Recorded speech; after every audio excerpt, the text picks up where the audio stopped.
Because what I am saying on Abumanyamini, our people are lame. They are weak. I am struggling to count how many men there are in Biafra land. There are no more men left. Weak, docile, and imbecilic. Weak. I don't know how we can take such people to war. I don't know how we can take men who are not men into battle and win. I am ashamed. Very, very ashamed. Nonetheless, we must preach this very gospel because man did not ask us to come. Chukwu Abiyama in heaven mandated that we should come. If not, that I was called to do this very work, I will not speak to any of you anymore. But Chukwu Abiyama said this very gospel must be preached, and we must preach it. I have prayed since yesterday up until now. My request is very simple. The same prayer I made in secret, I will make out here in the open. Chukwu Abiyama biko. Since it is your intention that your kingdom will be restored upon this very earth, I need men. I need men. I did not say boys. I said I need men. Those of them that you created to restore your kingdom, they should come forward now, not tomorrow, not next year. Chukwu Abiyama. You must bring them now. I did not say tomorrow. Because the insult is too much. It is beyond what any human being can endure. We want to go and get Biafra, or we die in the process, because we are better off dead than witness some of this nonsense going on. The level of insult is beyond what any decent human being can tolerate. They bring their cattle into our land. They desecrate our land. They kill us in the presence of our families and nobody does anything about it. And when the police attend, the police sit idly by as people are being killed by not a multitude of people. Only 4. Only 4 Awasa people can sack an entire village in Biafra land, and we call ourselves men. No, we are not men. Until we redeem our honor. Until we look at integrity and say, we must have a part of it. Until then, to be honest with you. This is Radio Biafra. Now is the time to come forward. I did not say tomorrow. Now, tonight, is the time to come forward. 100 of us, and then we march. 100 and we march. The rest can come later if they want to. I am tired of broadcasting. I want to fight for my country. I want to carry arms to defend the honor and integrity of my country. I want to avenge the death of 6 million people. I want Biafra to stand as a beacon of hope, freedom, and liberty in black world. I want Biafra to stand as a testament to the glory of heaven upon the face of this very earth. I want Biafra to stand because my obligation to the dead outweigh that which I owe to the living. That is why Biafra will stand. And Biafra will come. 100 men, that's all. And we march. The rest can come later on. I no longer give a damn. The disgrace and the insult is too much. We must go and meet our enemies even if we have only machete and hoes. It is far more better for us to go and meet them and die with a semblance of dignity than with this very humiliation which we encounter every blessed day. We must assemble as we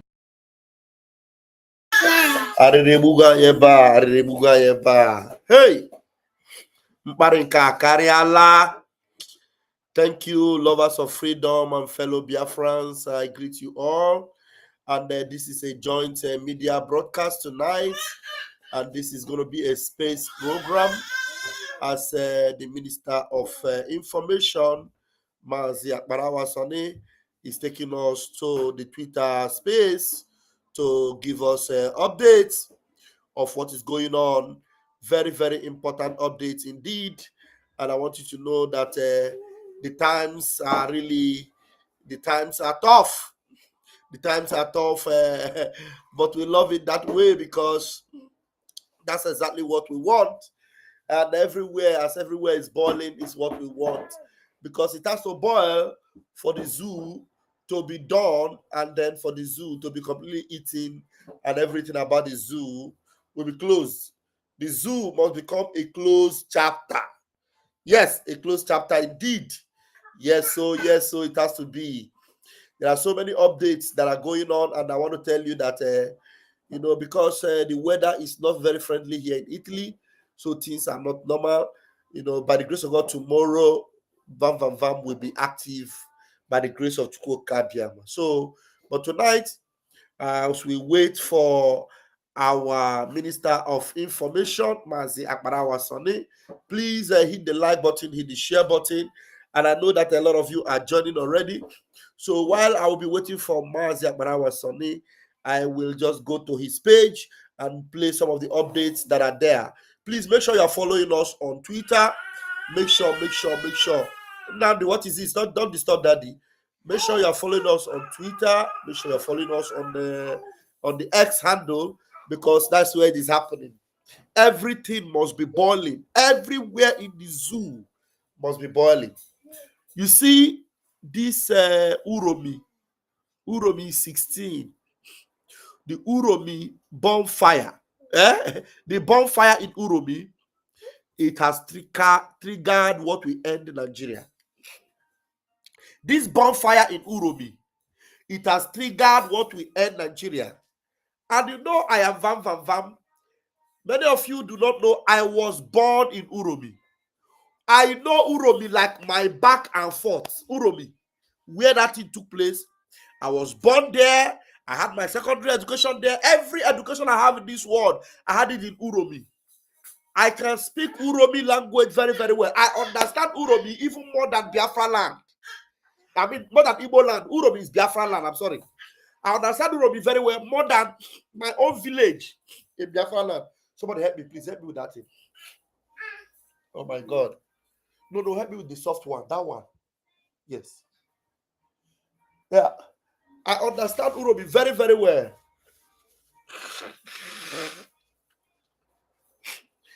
The Uromi people that I know, they are not very easy people that you can push around. Please bear with me. Let me put my medicine, and so that I'll be able to talk very well. Oh my God.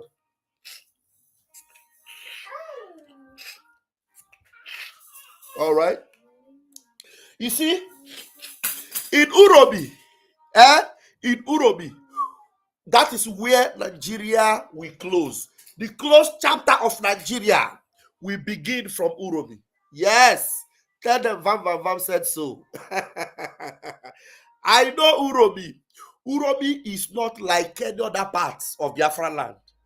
These are where you have intellectuals, intelligent people, educated people, very wise people. That is very sophisticated people. Uromi. And these hunters miss their way and they enter Uromi. Tell somebody in Uromi will be their end. In Uromi will be their end. Vam says so. I have a root in Uromi. Tell them. Uromi meki, Uromi adabiame. Metamava, iwoke sarebe, mahemowe. Uromi mada bere Nigeria. We are going to sink Nigeria in Uromi. So we are going to go to the Twitter handle, to the Twitter space. I know a lot of people are already here. But before we go there, let me bring you this particular update from our information minister. Let's go there. Hey, Nigeria don't chook hand for inside Aboki sheets. That their sheets. You know say Aboki sheets. Now there Nigeria go. Now that is the final bus stop. Continue, I would like to commiserate with about 200 families in the past few months in Edo State. Continue, I would like to commiserate with about 200 families in the past few months in Edo State that have had their mothers slaughtered in the farms, have their fathers and children slaughtered in the farms, and those who have suffered kidnapping, as happened recently in Nauchi, around the Gbera camp, not far from the military checkpoints, where 4 people were kidnapped from their own streets at Igbira camp in Nauchi. You can confirm this from the security forces, only very recently. We have videos, and I have a lot on my phone now, of farmers who have been slaughtered in their farms. There's a camp in Ovia here. It's just a farm settlement. It's a camp. The people were sleeping at night, and then herdsmen or terrorists, we shouldn't actually be using the word herdsmen. Terrorists went to those camps, slaughtered them in the night. We have about 7 dead bodies lying there. And I'm telling you things that have happened within the next. Why is this thing hanging now? What is this? Oh no, what is this now? Why is it hanging? Went to those camps, slaughtered them in the night. We have about 7 dead bodies lying there. And I'm telling you things that have happened within the next. Oh no, I don't like it. Why is this thing hanging now? Why is this hanging? Or maybe I need to download this video and play it. Why is this thing hanging? Oh, I needed to play that video. Why is it hanging? Yeah, I will need to download it and play. I don't know why it's hanging from Twitter. Last 1 month now, burnt down some part of their houses. We have video there of Foolani herdsmen and terrorists entering into farms and uprooting cassavas that people have planted and are waiting to harvest for this season and feeding them to their cows. And then those who dare to, challenge them have been slaughtered. So for the 200 families in Edo State that have been slaughtered in the past 3 months, we commiserate with you. Now we know that we have north and south, because the language I hear from those who are condemning is south and north. It is no longer what happened in Edo State, it's what happened in the south and what happened in the north. So you see, so now you see that if anything happens to these marauders, if anything happens to this bunch of blood-sucking demons, if anything happens to this, that is ignoble criminal hunters, if anything happens to them, that is when you will know that Nigeria is divided into 2, north and south. Everybody, whether you are in Yoruba land, whether you are in the Middle Belt, whether you are in Biafra land, they consider you all south, north and south. That's exactly the narrative they are bringing. So if anything happens to them, they'll say they are going to go after the Southerners. And the Southerners include both Oduduwa, Biafra, and Igodo, everyone. But this one, I love the heat that is going on. Some people come and say, jungle justice. Is Nigeria not a jungle? Everything about Nigeria have always been jungle justice. And who are the people bringing jungle justice? These same marauders. So if you give them jungle justice, is it a new thing? Have they not been giving us jungle justice all these years? So what are you talking about? All the videos. In fact, there is one of their videos. If you see all the videos they are making, if you see the threats coming from them, if you see the way they are talking, and one of them even came boldly and said that the buying of Deborah is different from that one. That they buy Deborah because he insulted their God. And I love it. You know, Very Dark Man was before trying to be a nice guy. But now Very Dark Man say, if now war, we go fight the war. We like the way it is boiling. Everywhere is boiling. Everywhere now, everywhere is heating up. Heating up. Now, let's listen to this man that is talking so that we will be able to go to our information minister and join him on the space. We commiserate with you. Now we know that we have north and south, because the language I hear from those who are condemning is south and north. It is no longer what happened in Edo State, it's what happened in the south and what happened in the north. So we find solidarity when it comes to anything happening to people in the north. Are you seeing the video they are playing in the down in the below this man that is talking? The video they are playing is a Foolani man who enter inside somebody's farm or put the cassava and is cutting the cassava for his cow. Cassava seed, not cassava leaf. The cassava tubers of cassava, cutting them into pieces for the cow to eat. And you tell me that these people are human beings. And then from the north, it doesn't matter what they do. It doesn't matter that what we are dealing with has a history. It doesn't matter that on a daily basis, although people are reporting killings in their farms, destruction of the economy, it doesn't matter. All of that don't matter. As long as it has not happened to those who are from the north, then you have bodies, you have sociocultural groups, you have all sorts of people rising up in condemnation. It is a shame, it is condemnable, it is incendiary. If we react like that and look at things from such selfish prison, you will have war in this country. Because you have families right now who are crying, who are angry, who have lost loved ones to this kind of brutality in the bushes. And now, as I told you, they have entered into the town at Auchi, and we are not having anybody condemning it. Before now, during the Buhari's regime, I remember that we had serial, kind of killings like this. And then when Tinubu came in, there seemed to have been a little stopgap. But it appears that just recently, as soon as we started hearing of the political actors in the north complaining that Tinubu has neglected the north, we are beginning to see a resurgence of this. We understand what is going on. It is happening in Nigeria, it is happening in Edo State, and we are keeping note, irrespective of all those hypocrisies you see in the press. The people are feeling the brunt, they are losing loved ones, and they are not going to be moved by what you are doing in the press. Let me proceed, please. Did you see that? The heat is on, though. Hey. It is on a boiling point, and we love it. We love it. The heat must continue. Let me check if our minister is live now. The heat must continue. Anybody that wants to slow it down,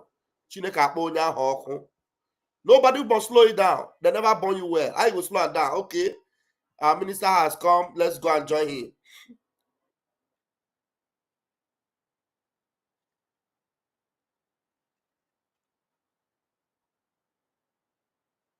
Wait, I need to refresh him. Sorry.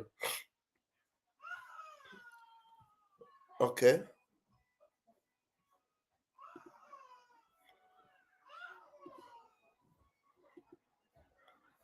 Okay.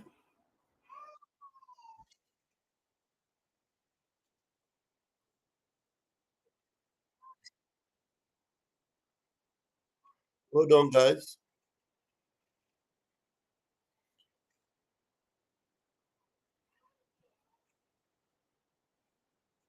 Okay, let's go. Let's go, John.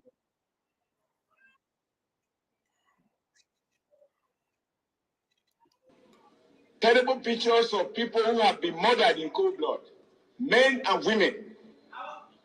In fact, someone's compound has been turned to a graveyard by terrorists and bandits.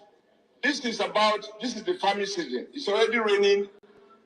Rains have already started in Edo State and I believe in part of southern Nigeria. This is the time our farmers go to farm.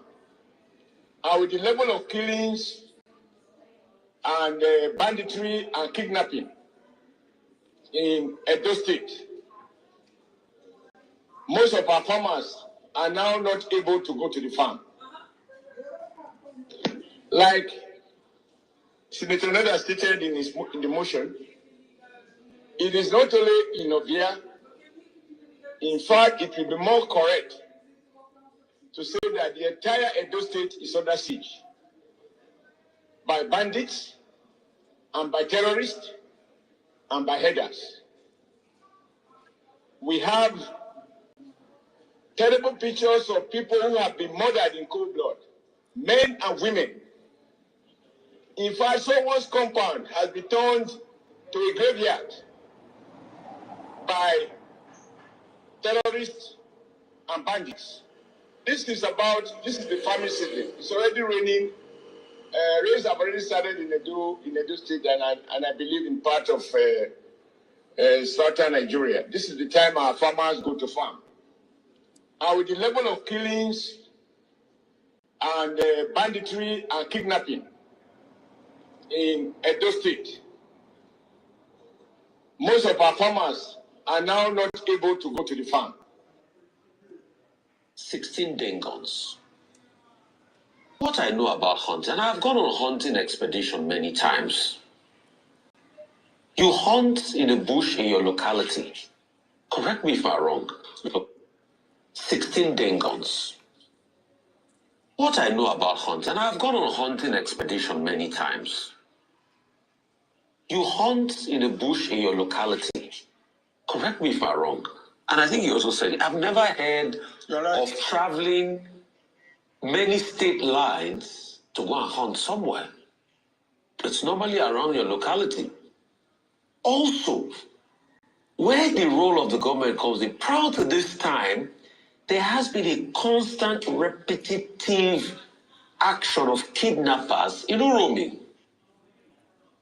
Uromi, around the Ubiaja area, around that Irua area, up till Ikeke. Most of those axes have been inundated by cases of kidnapping. And I know those axes because I traveled around there and I know. And the government have not done anything to stem the tide. Hence, even people now trusting the vigilante. Because people trusting the vigilante that have now gone high-handedness, that have not, perpetrated this in a high-handed way, it's a reflection of the fact that the security services of the state have failed. So please help us juxtapose those scenarios. Hunting in a bus, 16 guns, and an area that was initially inundated by kidnappers. What should we have done better? And how, after those perpetrating these heinous acts are brought to book, what should be done to stem the tide of kidnapping in all of these areas? Thank you very much, Rufai. You made a valid point, 16 day guns, but let's look at it from the other perspective. Kidnappers will not bundle themselves into a commercial bus and put their damn guns as cargo while traveling. Basic interrogation, where are you coming from? We are coming from Port Harcourt, Elele. Where are you going to? We are going to Kano. What are you going to do? We are going for Salah. So what are you doing with these damn guns? We are hunters. We went to hunt. Even if the story is not credible, at least they have something to say and you could hear them. Hand over for investigation to verify the claims. I am happy you have condemned the killings. It is not justifiable. But a tragedy has happened and we need to look at it vis-a-vis the previous happenings in that axis, kidnapping. But I disagree with you when you said the government had done nothing. If you go through the records, you will see the head of the security, the state security corps, retired CP Friday Badin, in the recent past, when they combed bushes around that area and also arrested some people who were alleged to be kidnappers. Even though when I read the story and I heard that they were with Dane guns, as I said, these people are hunters, they are not kidnappers. But let's be frank, somebody who is carrying a Dane gun, even somebody who is a hunter, if he is predisposed to criminality, can kidnap if he has the opportunity.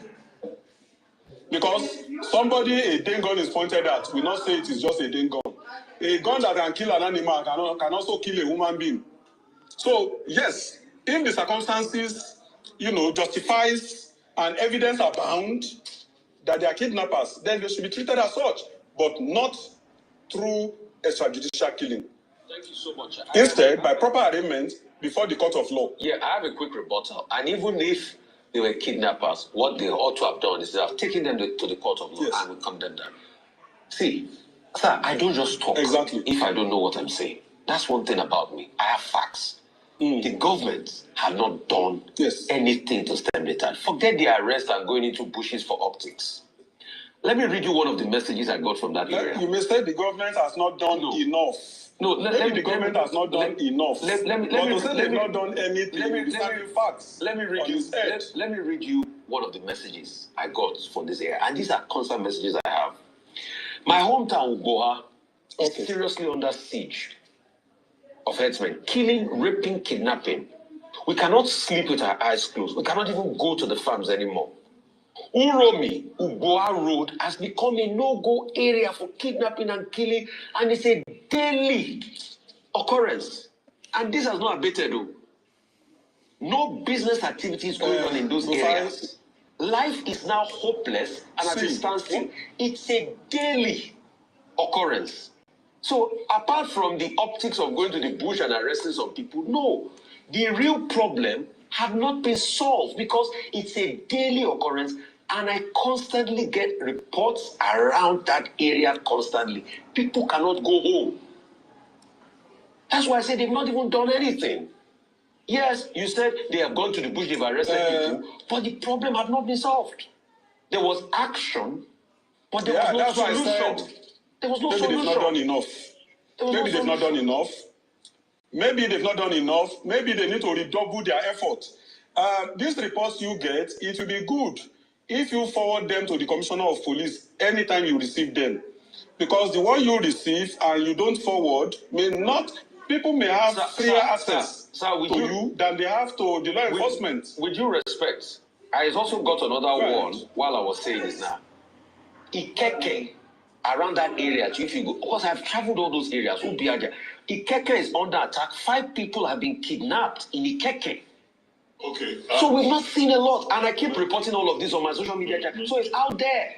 Mr. Adeoye, let's stay with the... Please, forward to Commissioner of Police, not on social media. If you want to get results, please forward to the authorities. I've done that many times. Mr. Adeoye, let's stay with the subject of the discussion, which is the killing on the Uromi Ubiaja Expressway.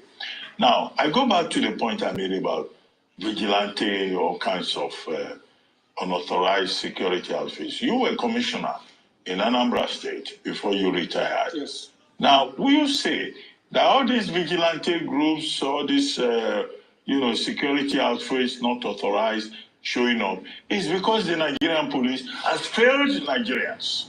And then both the state governments and then also other people decide to take law into their hands and commit atrocities with a lot of impunity. If the Nigerian police itself was up and running, would this situation have been the case? What do you think is the problem?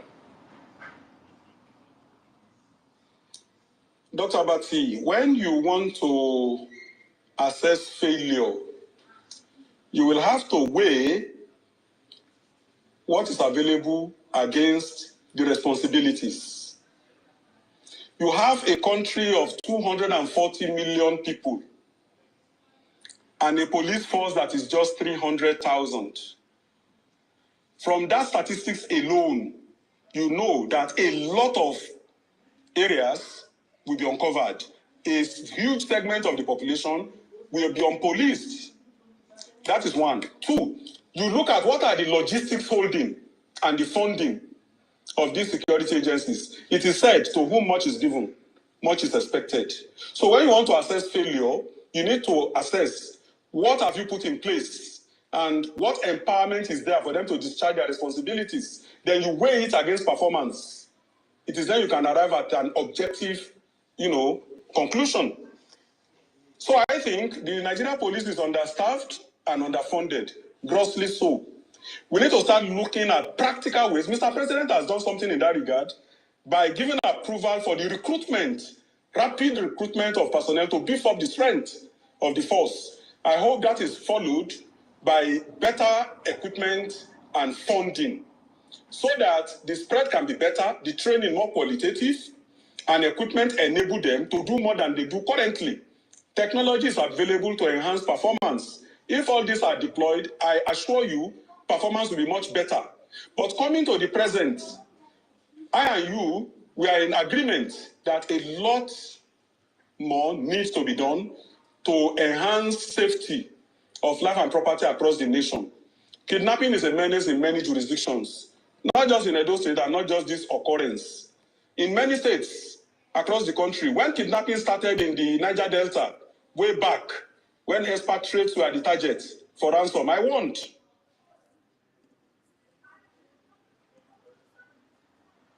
And, it brings me to my question about resorting to self-help and the reason why, these people, there is even a vigilante group in Uromi in that area. I believe that the governor has also suspended the commander of the Edo State Security Corps, Friday Ibadan. I think that is a step that he has taken at this moment. The issue about small arms, I want to know the legality of those. What sort of arms can we carry as Nigerians roaming around at this moment? And should the federal government declare a state of emergency on security in Edo State right now? Not just Edo. Look, we're discussing Edo now. You can't travel. I used to go to Owerri a lot, but now I can no longer travel to Owerri, even flying to Owerri. I can't go. I don't speak Igbo. I love the place. It used to be very quiet. But since the death of Gulak on that airport road, exactly, it used to be bubbly. But go to Owerri now, the hotels are dry. Even people from that state cannot go to their villages. And from recently, I went to, sometimes, some years back, I used to love traveling from Kano to Kazaure to Daura, then Katsina. But today, recently, just last week, there were kidnappings and killings on that road. So it is everywhere in Nigeria. So it is not just Edo State. Let's declare a state of emergency on security generally in Nigeria, and then sit down, have a holistic conversation about it. And then the issue of light arms. Yeah. Legally, it is police that are empowered to license, owners of light arms. But with the proliferation of arms, and then in some cases, you see headsmen carrying AK-47, and they tell you because people are attacking their cows. So let's also look at this idea of ranching. It's a business. You can't use your business to spoil mine. You're using your cattle to, move through people's farm. And some of them also have accused the village community leaders that anywhere you see them stay beyond 1 month, they settle community leaders. So this is where the state government also now begins to question some of these community leaders. And before, we were traveling to the village, you travel between that Benin Auchi Road, you can travel at any time. But now, for the past 15, 20 years, 15 years to this time has been terrible. Very, very terrible. That if there are no military and the police on that road, you dare not travel. That is so bad that police will tell you, please, don't enter that road before 9. And once it is 4, stay at home. So would you say there's like a selective response to insecurity in Nigeria? Exactly. What the federal government is doing is a selective response. When it happens in your state as a governor, you are left at the mercy of the local that you have, like Edo State governor. For me, I feel for him. He's helpless. He's helpless. You train your local vigilante. You after donating vehicles to the police, the bought vehicles, and that's all you can do, donate vehicles to the police. And at the end of the day, it is the federal government that will empower them with arms and will decide who to post to where. So if you are lucky, they post many men to your place. How many of these police stations can actually respond? Imagine, let's assume now that with those numbers of people, and they are carrying not just their guns and their other arms, maybe confiscated, concealed, and then they attack a community like Uromi. What's the number of the policemen in Uromi that will respond to such an attack? 0. Because the few that you have are already getting all the big men, rich men everywhere. So with that kind of challenge, a governor is at the mercy of the federal government. You remember Jonah Jang those days? Said, I called the commander at 2 a.m. He didn't respond. So in this case, it is the same thing. That's why you see government are empowering hunters, they're empowering local vigilantes, creating vigilantes, training them. It is the same police and the military that will still come and train these vigilantes. What sort of training So why are we running away from having the conversation about local security when it is the same police that will train the vigilantes and you buy local gun licensed by the same police to give to them to provide security because the police is overwhelmed. They can't provide this security. But you've spoken extensively about the vigilante that has been duly appointed to say, by the governors to take care of the state. But in this situation, we're looking at what the governor is calling illegal vigilante operatives. These people are illegal. So now, speaking to that illegality, where do they come from usually? Who empowers them? Where do they get these weapons? And also keeping in mind that for this type of incident to happen, they didn't just show up. They showed up. There was a crowd that gathered. The crowd, nobody stopped them from doing what they were doing. So there was some form of understanding within that area that this is who these people are because they set up a station in that location where there are no police officers to say, you're not supposed to be here. So these people seem to be illegally empowered as well. That's why the government is saying, these are illegal, we do not recognize them. Because before the election, if you remember, there was this local vigilante also recognized by the government, the previous administration, and then the IG suspended that vigilante in the entire state. And so, on the allegation that they were trained for election and all of this, so many stories. And then this governor came on board and said, look, we need to restructure, we need to reorganize this structure, this entire, the law for first and foremost was amended. And then they set up a local vigilante, those security corps. Yes. And so that security corps, they had command structures, command and control structure. And ordinarily, if these people were part of those that were trained, once it happens, the next thing would have been to radio the sector commander at the local government that would probably call for backup. And then maybe they'll move all of these people to their office for interrogation and investigation. But because of the challenges of security across the borders in the state, what some of the communities do, like in my community also, we do it. You see, some of us in the cities will contribute money to protect communities. So they empower their locals. My community had fought a communal clash. Till date, they are apprehensive that anything can happen. So they empowered locals, hunters, and youth in the village to act as vigilante. So these ones ordinarily are not recognized by the government. What do they do when there's insecurity? What do these young people that... So this, because they are not trained, what they do is what you're saying now. They take laws into their hands. And that's why the state government... They guns as well? They have the Dane guns? Yes.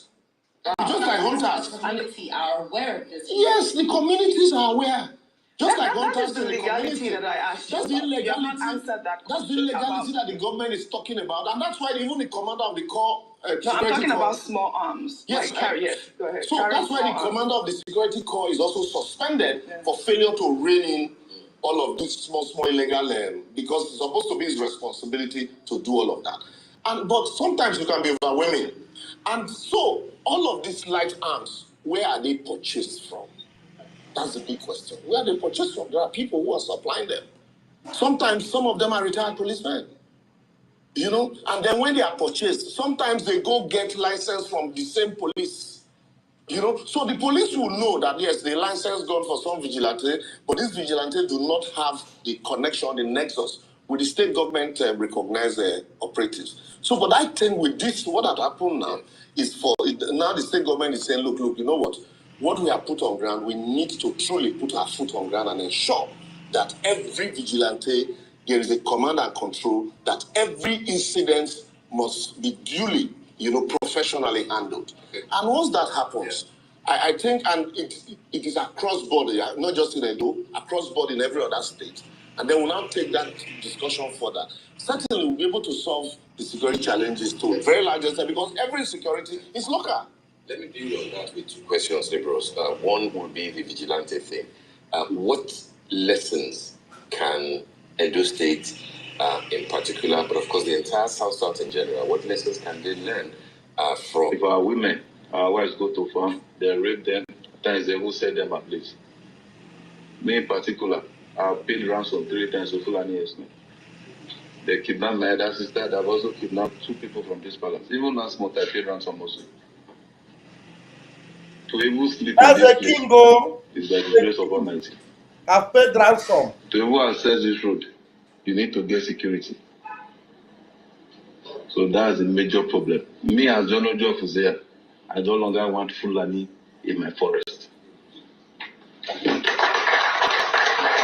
Let me also use this medium. Since the chiefs are here, they should go back home and ask questions. Anybody who has a hand in Fulani, stay in any part of Fuzea forest, if I discover, I will drop that chief immediately. Because my people cannot be suffering, and some people will be somewhere enjoying, taking money from these people for us to be paying ransom. They will kidnap us, keep us in our own land, we'll pay ransom. We are tired. I don't have a hand in Fulani, and anybody in there who have a hand in Fulani should, with immediate effect, tell them to leave. If you know them, tell them to leave Uzea, state government. Us in Uzea here, we need security. We need security. So that one day, we will not wake up and find out it's only 2 people that is remaining in this whole kingdom. But the only police station we have here, they don't have manpower. Without the local hunters here, they can never effect any arrest. And most of the schools, like I said before, they are not in good shape. Even the one here, the one in front of my palace, that one is very bad. Even the new one, they don't have any furniture inside. They are not using it. So we are pleading. We are pleading they should come to our rescue. We'll be very glad if they can answer us.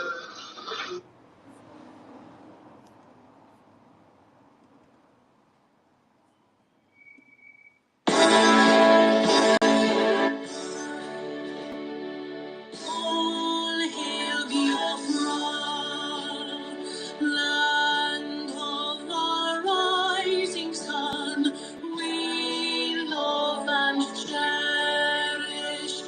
We have vanquished all enemies.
minute silence to our fallen heroes.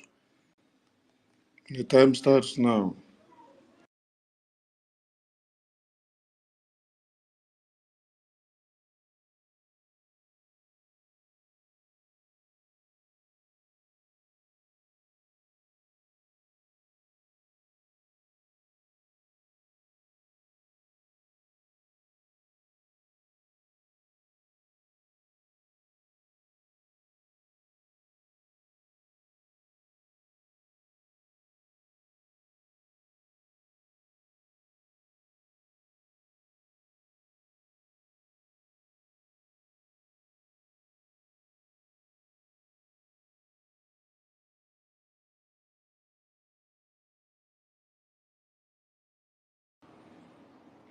May the souls of our fallen heroes rest in peace, while their spirits continue to spark up the momentum so that anyone slaughtered by the Foolani terrorists in the cause of our freedom, their death will not be in vain. We shall revenge their death to the last man standing, and we will liberate Biafra. He said, he said, he said. Warm greetings from the Biafra Republic government in exile and the de facto in the homeland to all Biafrans all over the globe, to the lovers of freedom and to the enemies of Biafra, and to those that have come in to listen to be able to learn one or two, and to those that want to understand our stand, considering all that is happening in one Nigeria as at this time. There is nothing new that you are going to hear from us, because everything that is happening now is what our leaders have professed, have prophesied, have explained, have exposed, have put out there in the open before this time. Dr. Mai Lafia is also a model to remember. Even Commodore Kunle, who is still alive, who has not been buried or unalive by one Nigeria, is also a model to listen to. T.Y. Danjuma is also a model to listen to. King Zaro Wiwa was massacred because of speaking up, right? Okay.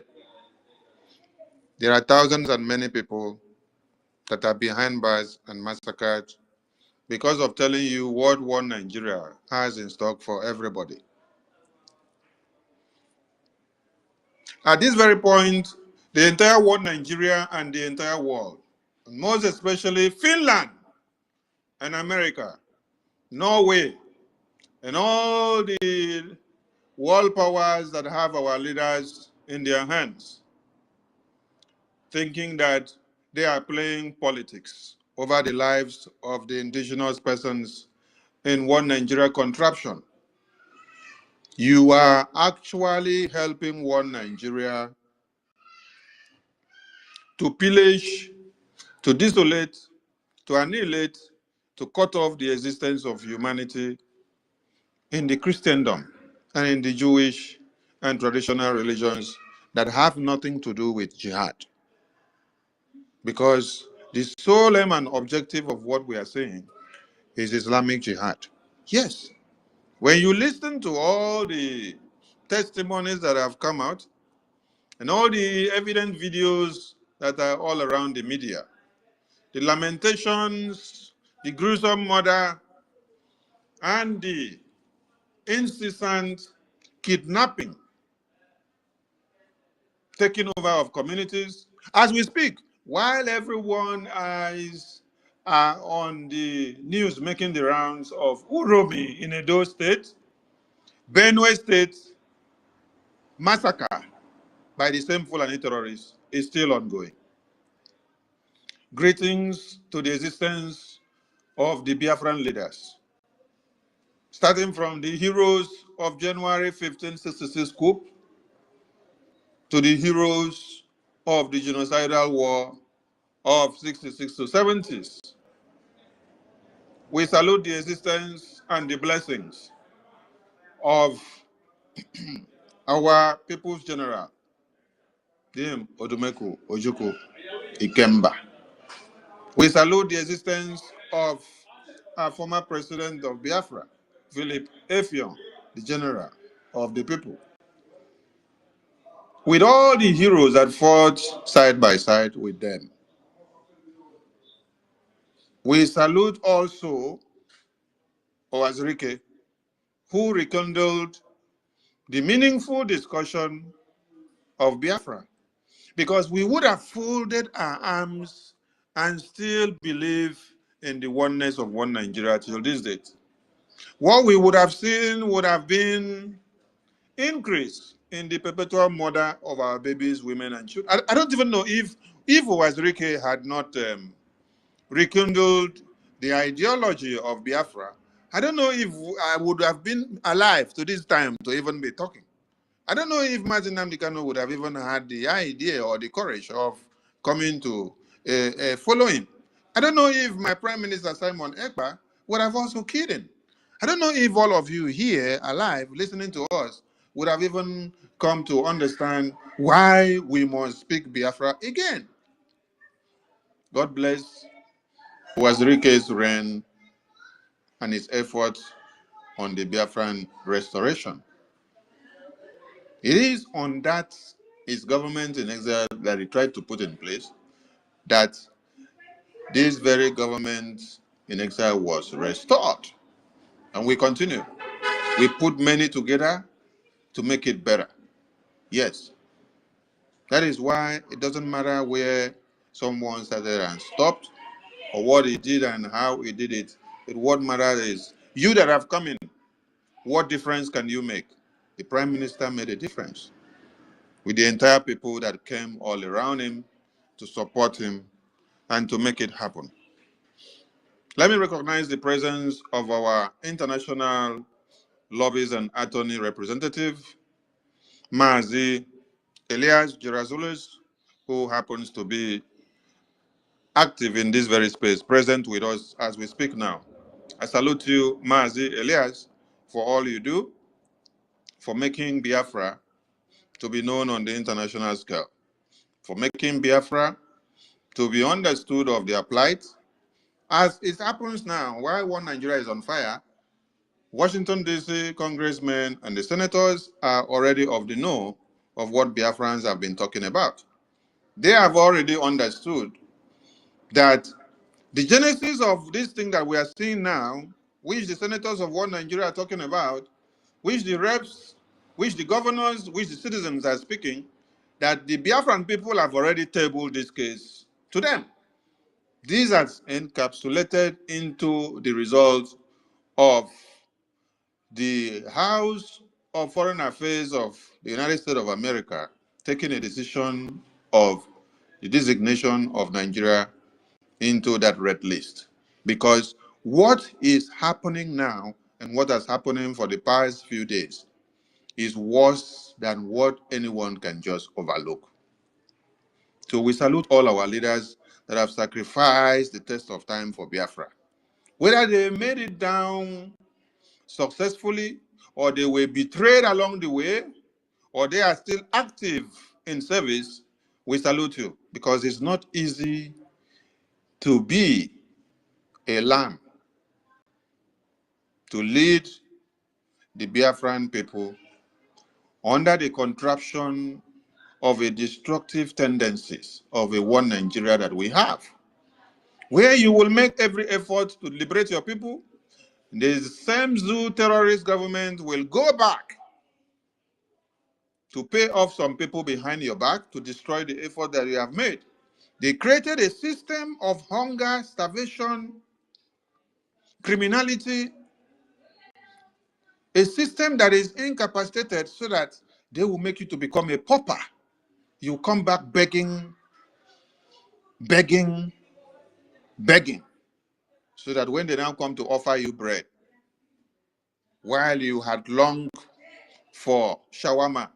Because you see bread as an option, you will rather take bread and then forget about a shawarma.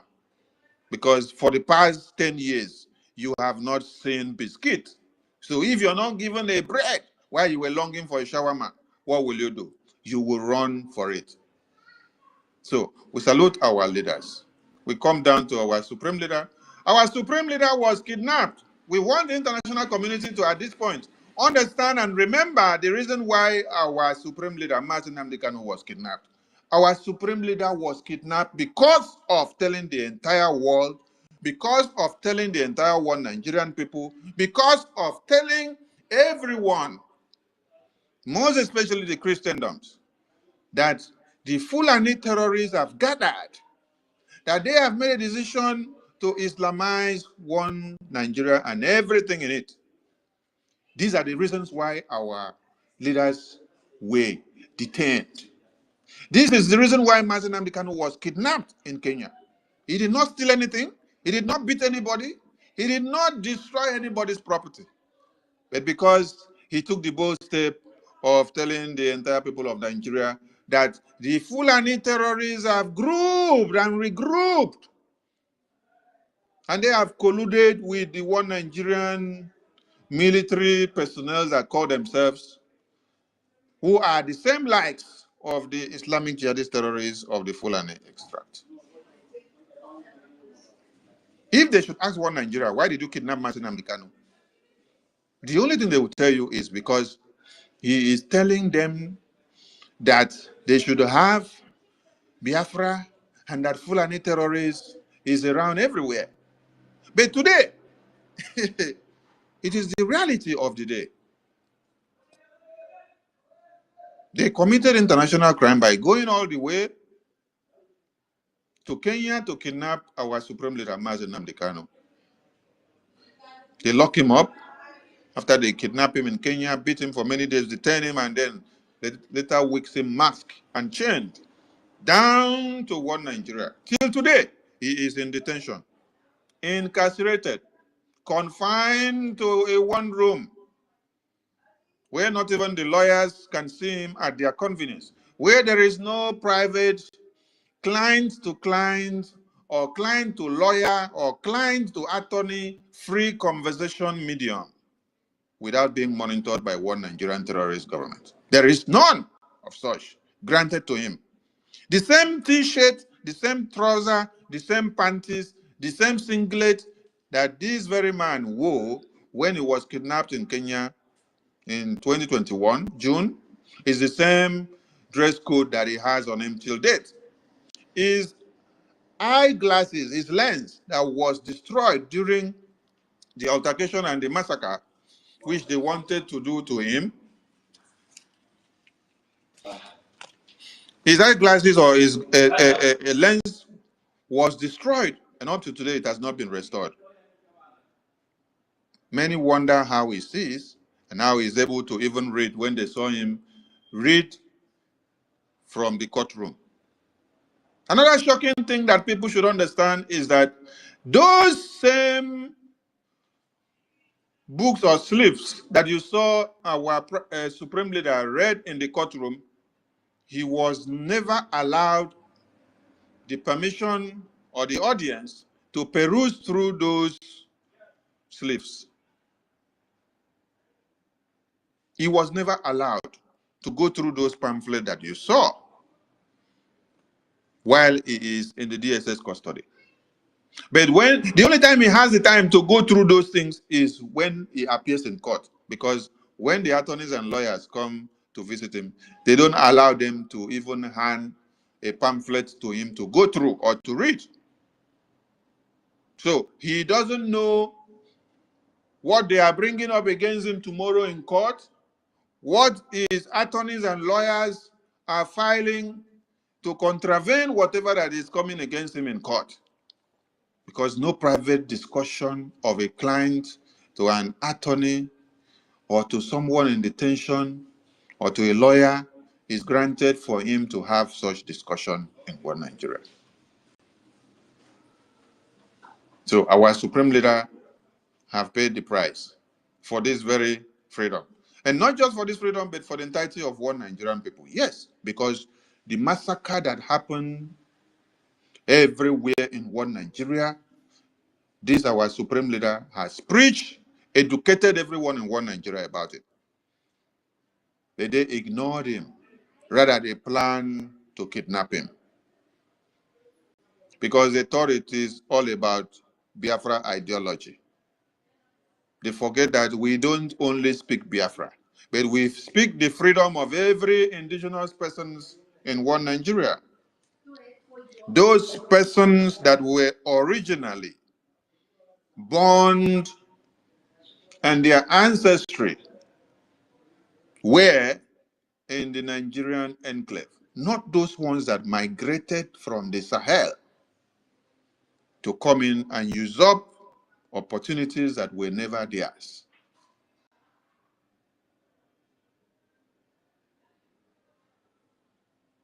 Our supreme leader was kidnapped because of explaining and speaking to entire people of one Nigeria about this Foolani terrorist massacre and takeover that is happening. He was kidnapped. Our prime minister rose up because of the kidnap of our supreme leader to tell the world and explain and point it out that our supreme leader did not commit any crime. That the only crime he committed was to tell everyone in one Nigeria that the Fulani terrorists have grouped and regrouped in thousands and in millions to launch the attack of jihad and to cut off heads of babies, women, and children.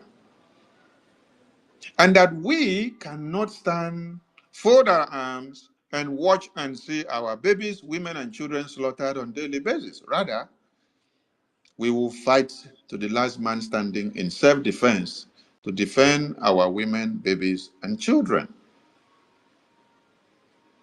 Just like you have heard many of the journalists and the senators and the reps of one Nigerian contraption lamented, the country cannot help you. So the people of the communities have to resort into becoming their security, becoming their vigilantes to themselves. Because T.Y. Danjuma, someone that headed Nigeria and headed the military of Nigeria, came to tell all of us that every one of us waiting to see that one Nigeria will help you, you are wasting your time. Because they will not help you. Why? Because they collude with the terrorists. They collude with the terrorists. They kill Nigerians. They buy Nigerians. They unalive the babies, women, and children on a daily basis. Why? Because they want jihad to stand. So if a former head of state of one Nigeria, if a former military personnel, a former defense minister of one Nigeria is telling you that this is what is obtainable in one Nigeria, what are you supposed to do as a citizen? Every one of us must rise up. The armed forces are not neutral. They collude. They collude. They collude with the armed bandits that kill people, kill Nigerians. They facilitate their movements. They cover them. If you are depending on the armed forces to stop the killings, you will all die one by one. That is coming from T.Y. Danjuma. And T.Y. Danjuma is not just a T.Y. Danjuma as they see him. This is the former chief of army staff of one Nigeria. And so it's someone that has been in the terrain, someone that understands the system of one Nigeria the way it has been galvanized. It has been galvanized to work for jihad. So what will the indigenous persons do? Having heard all this, you have to resort into self-defense. There has been another thing that sparked public discourse. A farmer, a Christian farmer,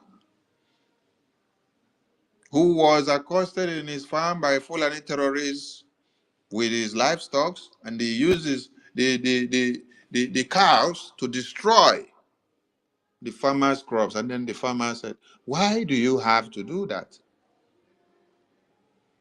So the Fulani terrorist said, "You don't have any power to tell me what to do with my cow in your farm." And he did not stop there. He pulled his machete to massacre the farmer. And the farmer, in self-defense, overpowered him and defended himself by making sure he unalived him first. But do you know what One Nigeria tells you? One Nigeria passed a verdict that that Christian farmer is guilty of defending himself and unaliving someone that came to unalive him first. So, the world does not need to keep quiet about what is happening in One Nigeria. United States of America and every other well-meaning international bodies, they need to take rapid action against One Nigeria. But this very evening, we salute the existence of our Prime Minister. Because without him, standing as a shield to take all the bullets against the indigenous persons of Biafra, today, all our women and children will not be alive. Yes. Finland detained him because he's defending or standing to speak for the Biafran people against the genocide and the slaughter that was ongoing, and it is still ongoing as we speak now. There hasn't been any difference. Since the detention of our Prime Minister, Mazi Simon Ekpa, the genocide of One Nigeria has increased. His presence, when he was not in detention, actually hindered One Nigerian terrorist Fulani, both in uniforms and those in the bushes, from invading every part of One Nigeria. Today, in his absence, One Nigerian terrorists have invaded more than places that they never invaded before. That is why you now see that One Nigerian terrorist government can now grant licenses to Fulani Islamic jihadist terrorists for them to travel with guns and move from one state to another. So we sing praises of the existence of our Prime Minister, one, and we say, God, thank you for giving him to us. Even if he is in detention now, he is a blessing to humanity. Yes. And here goes the message now. One Nigerian terrorist government, having many checkpoints from Port Harcourt, from the acclaimed situation of where they said the Fulani hunters were traveling from, to Uromi. If you go and check your map, I want everyone to go and visit their map as we speak now, because I posted out a map yesterday. I posted out that map so that Biafrans will go and start looking at something and then study to see what is actually happening. If you are to move from Port Harcourt to Uromi in Edo State, Port Harcourt is in River State, all rivers, where Wike and the other man is having their quagmires in politics. If you have to travel from Port Harcourt to Uromi in Edo State, I tell you that if you're going with a car, you will use If there is no traffic on the road, if there is no traffic on the road, you will spend 5 hours, 23 minutes. There is no train moving from there, so no calculations with train. Then if there is traffic, then just calculate that you may spend up to 8 hours or 10 hours, or even the entire day. Then if you're going with your foot, you will spend 2 days moving from Port Harcourt to Edo State, Uromi, precisely. Now, for those of us that are only in within Abia State and Akwa Ibom State, all Abia and all Akwa Ibom, when you are moving from Abia to Akwa Ibom, you will see that it's not up to an hour. But you will calculate and tell me how many military checkpoints that you have. How about somebody moving from Enugu to Imo State? How many checkpoints will you see? When you even listen to the journalist that was speaking, the journalist told you how rough the roads are. How rough the roads are. That there are so much of reportage of kidnappings by the same Fulani terrorists. Please, those that speak grammars very well, don't expect us to be speaking too much grammar. We are not from English school or English class. English is not our language, okay? It's a borrowed one. So don't expect me to have all the dictions correct, because most of you normally come to tell my prime minister that he does not speak English well. He does not have all his dictions correct, okay? So I'm not here to do grammar or lecture. The way you hear my English like that, take it like that. So don't expect that I must have all the dictions correct, okay? I know be English teacher, I beg. And I'm not staying in America or UK. Even those that are in America and UK, they are English. Now the one way they speak for motor park self. So when you consider 5 hours from Port Harcourt to Uromi, you will calculate how many checkpoints of one Nigerian terrorist military uniforms that you will likely see. So the question now is, what happened to all these checkpoints and the military that were on this road? Did they check the Dangote truck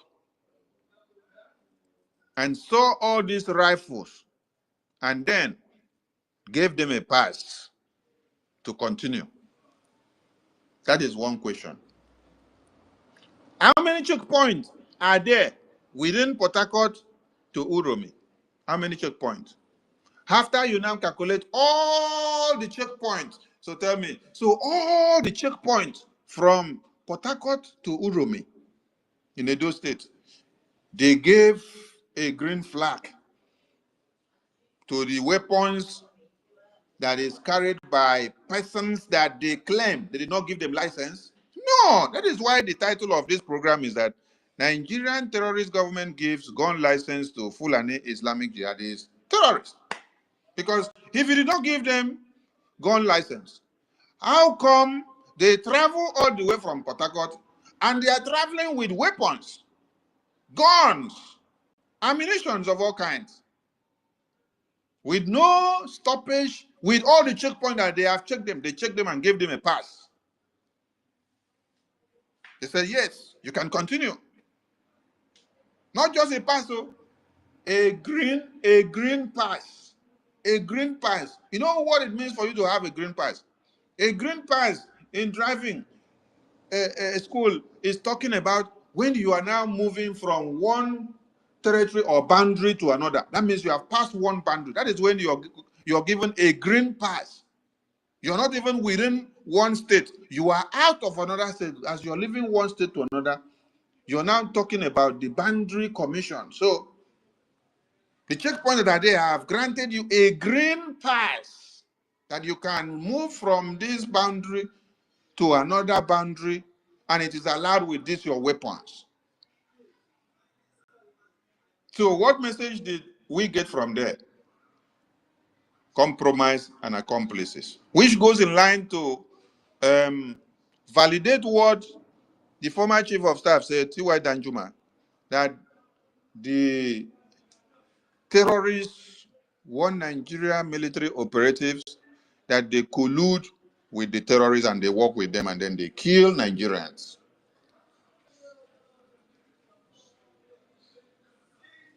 So where is their gun license? And let us come back to the car or the vehicle that carried or haulaged these people from the acclaimed Port Harcourt to Uromi. So Dangote truck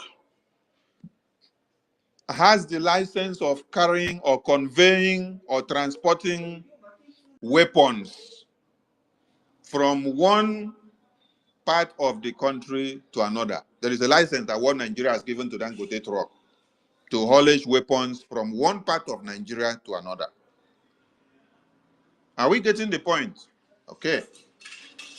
Then, another point is that Dangote truck, according to driving rules, a human being is not supposed to be carried as a commodity in the parking space of a commodity.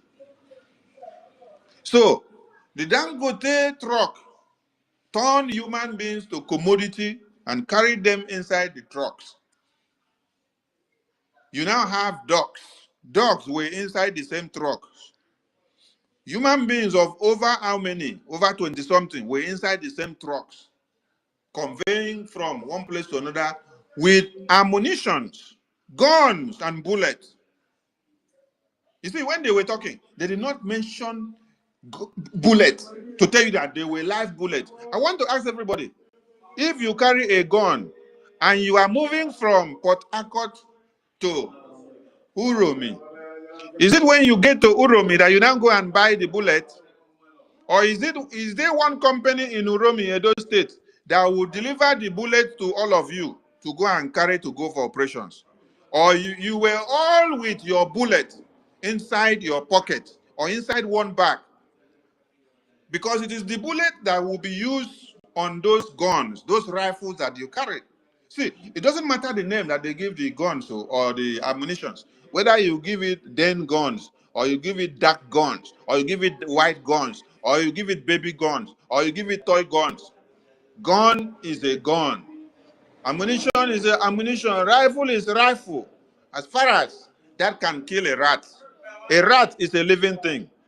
The same way that it will fire a rat, the same way it will fire a rodent, is the same way it will fire a human being.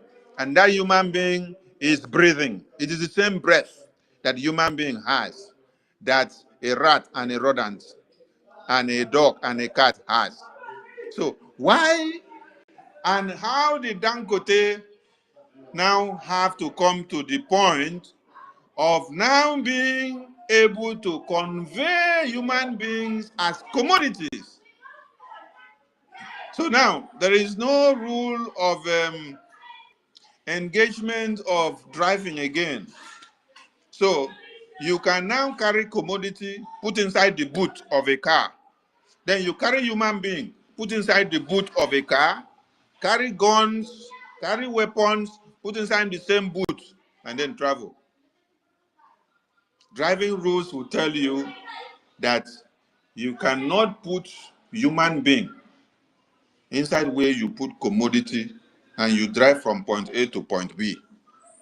But in this very case, we had that the Dangote truck that was used to convey the Foolani travelers, as they are claimed, all of them were inside the Dangote truck. Dogs were there, human beings were there, and then many other things were there. Then guns and bullets were all there. What do we even know, Seth? What is our problem, Seth? Our problem is that everyone are waking up now to see the reality.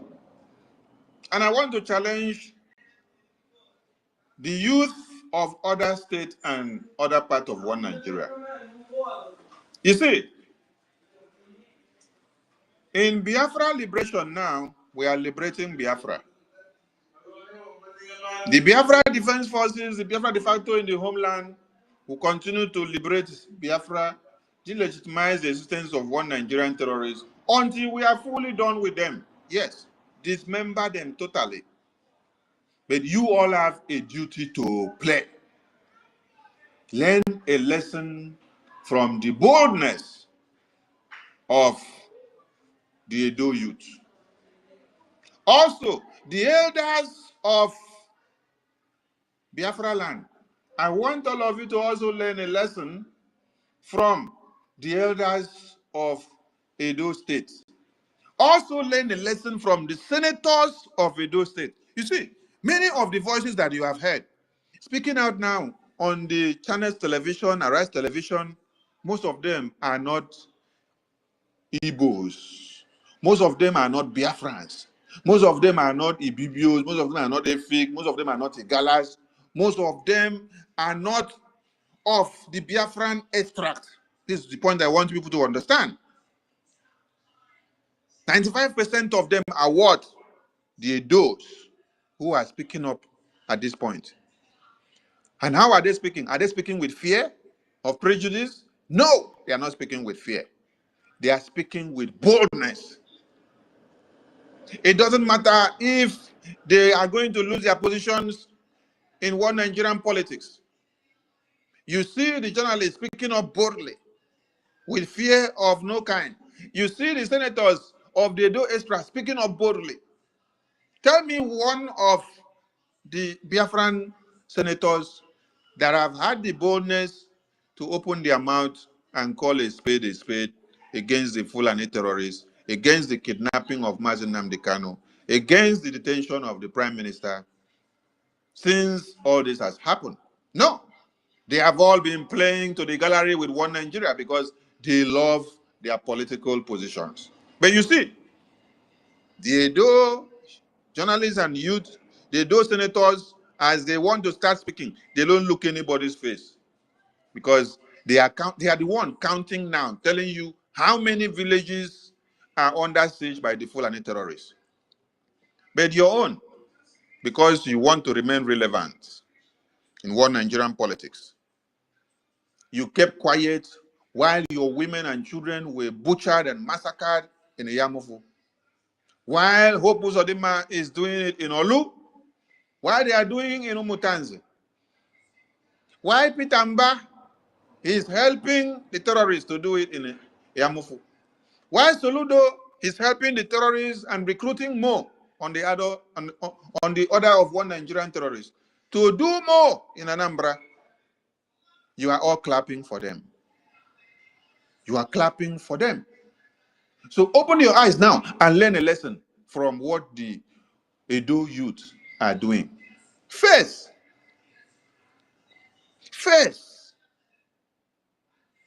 you all will want to hear the best of our speech, right? Okay. The best of our speech is that we condemn justice that is taken without consideration, right?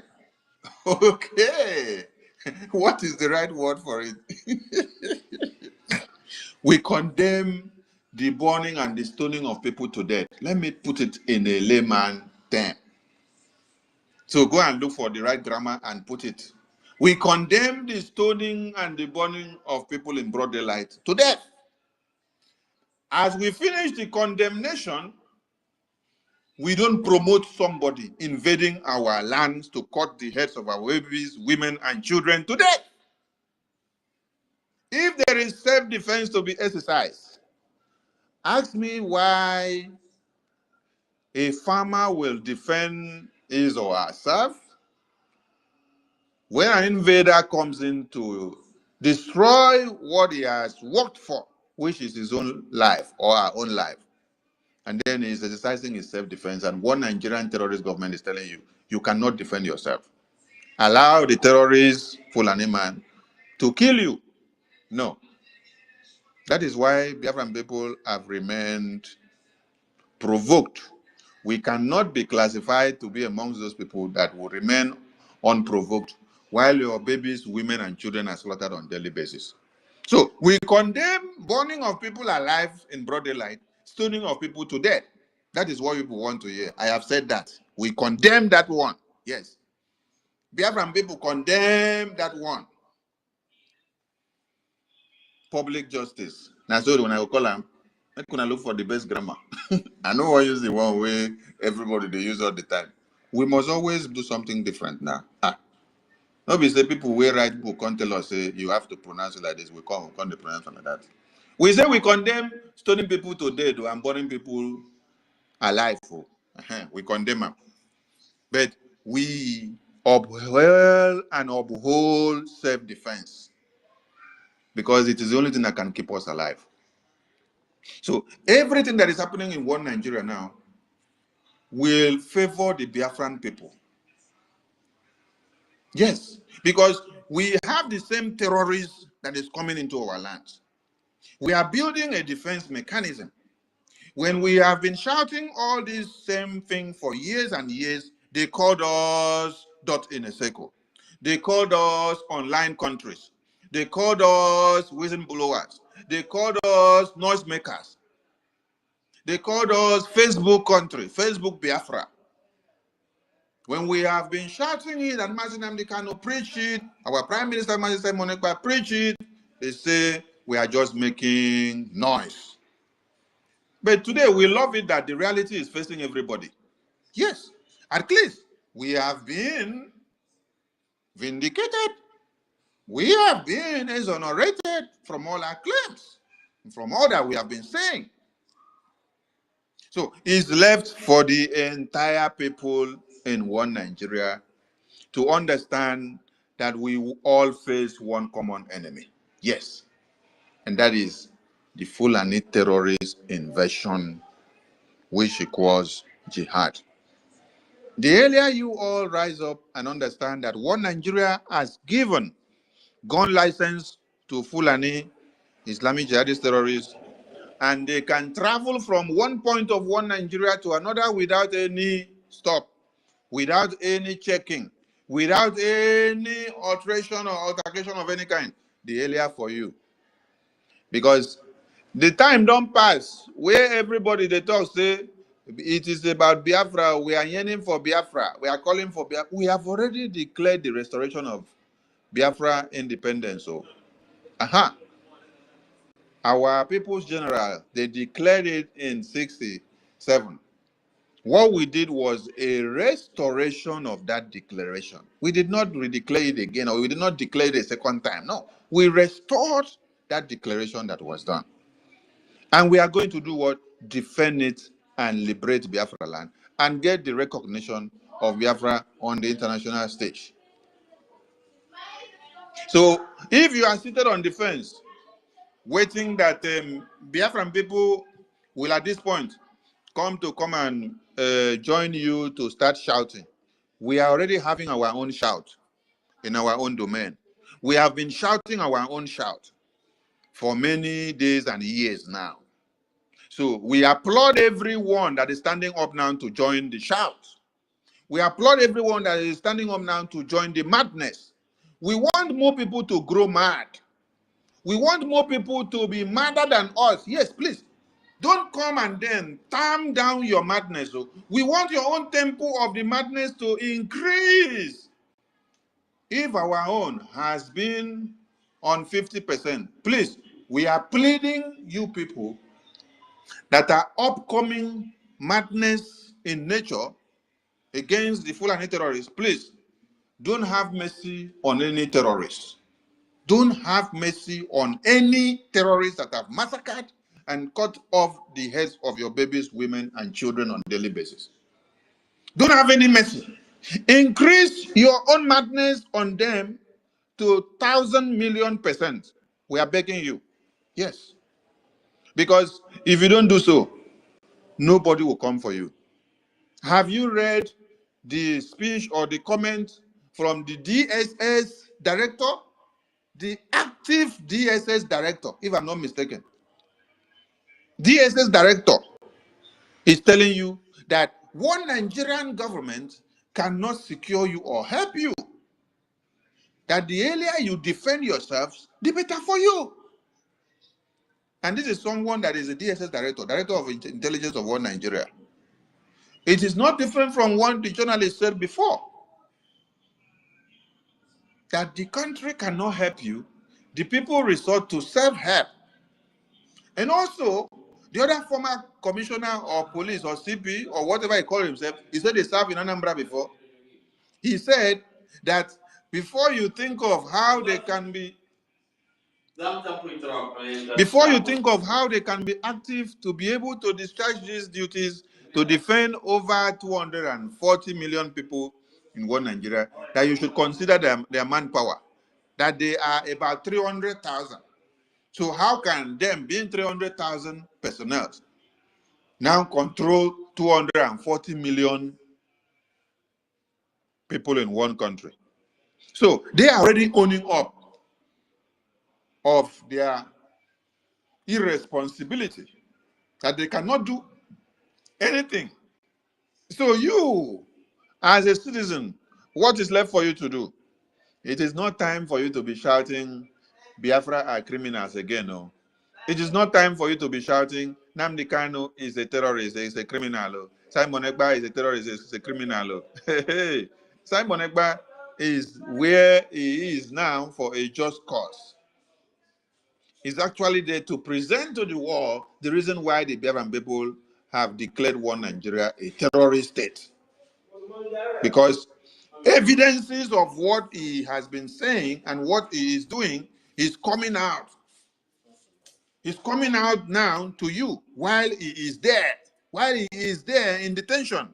Everything that Prime Minister Simon Ekpa has been telling you people, that you people call him a criminal, a traitor, someone that wants to destroy Nigeria. It is happening before your very eye now. And you're all crying from the north to south, from west to east, looking for a savior. No, Mazi Nnamdi Kanu was a savior who came and gave the prophecy. Dr. Mai Lafia was also a savior who came and delivered the message. But all of you Christians saw Dr. Mai Lafia as someone that just came to make noise. You now ignored Mazi Nnamdi Kanu. Also, you went to sleep. When they kidnap him, you all clap for one Nigeria and say, yes, Mazi Nnamdi Kanu want to come and tear Nigeria apart and one Nigeria. This is our Nigeria, one unity, all in one accord. Mazi Nnamdi Kanu, and this is Biafra ideology and the Biafran people. Oh, these Igbo people. Oh, this is Bibio people. Oh, this Kalabari people. This is Kala people. Hey, this is Gede people. They want to come and destroy one Nigeria. Oh, these Philadelphian people, they say they fight Biafra before they see Biafra. Oh, these Franco Pico people, they come again. Oh, they want to come and destroy Nigeria. And you people all fired all your cylinders against the Biafran people, against Mazi Nnamdi Kanu. So the people that even played the role to see that our supreme leader was kidnapped happened to be one of us, a Biafran also. And I wonder how they will feel now that they see that it is not all about us, Biafrans, that we were a child of necessity. Biafra people actually have been the savior of all of you in one Nigeria now.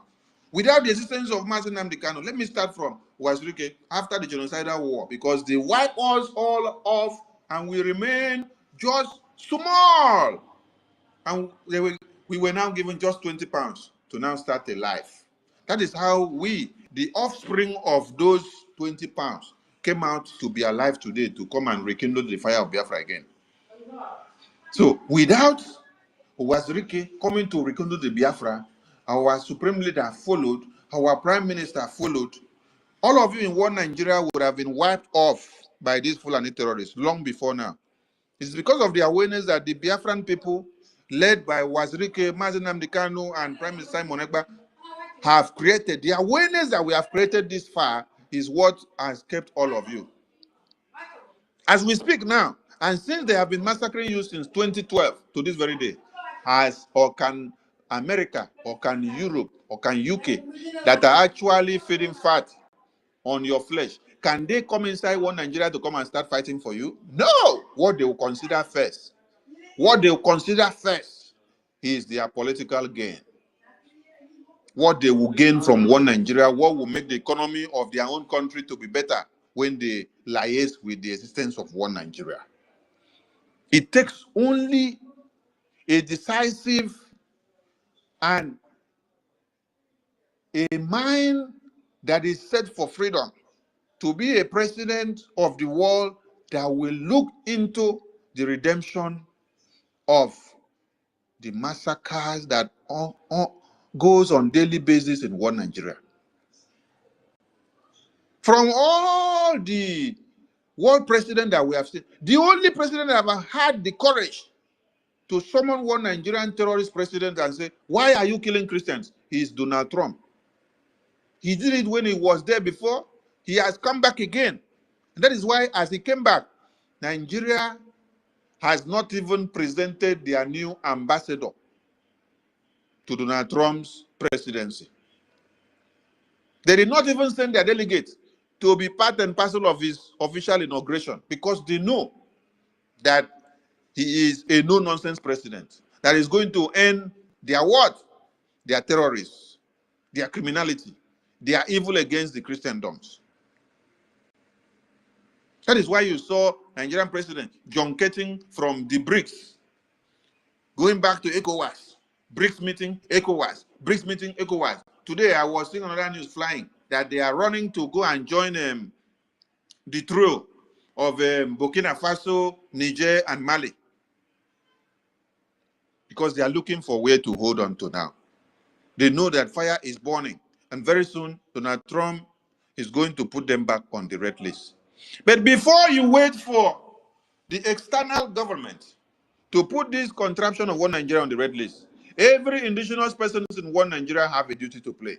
And that duty is not just for us as Biafrans now.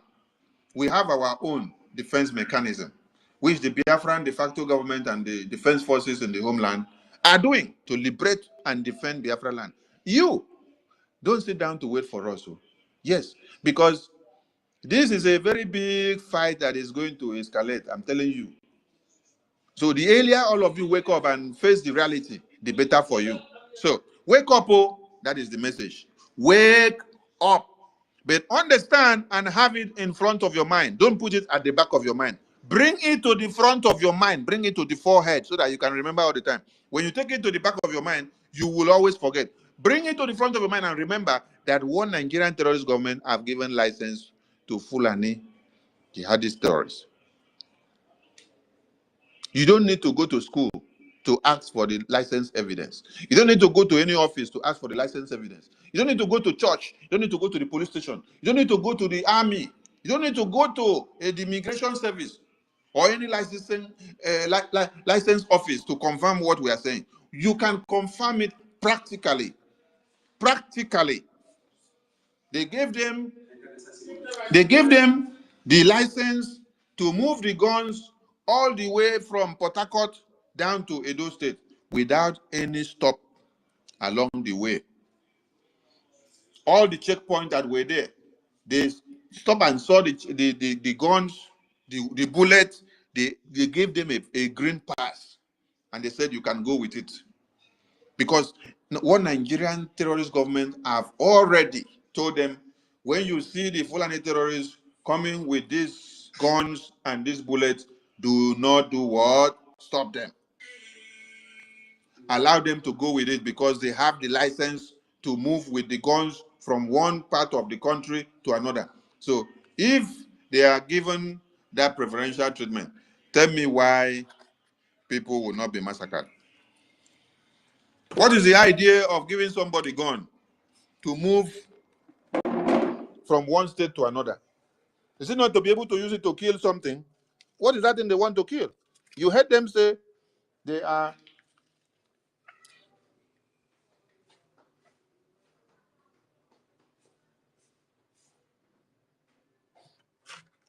You heard them say that they are.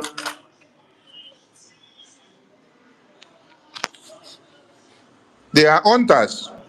Tell me, how can or what kind of animal do they have to go and hunt?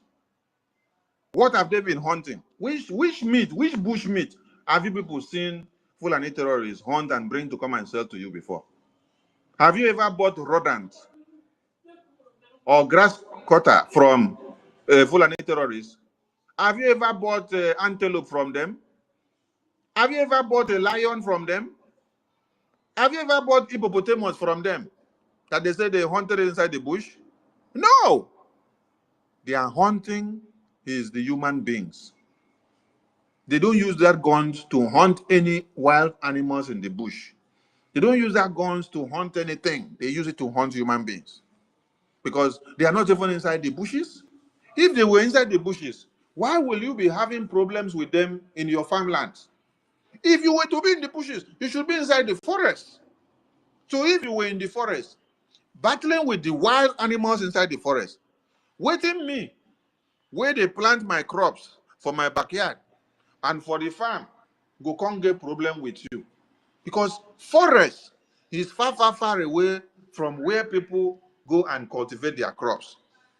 In my village, in my community, we don't go into the thick forest. The thick forest is reserved. You only do what you have to do and stop in the areas that is permissible.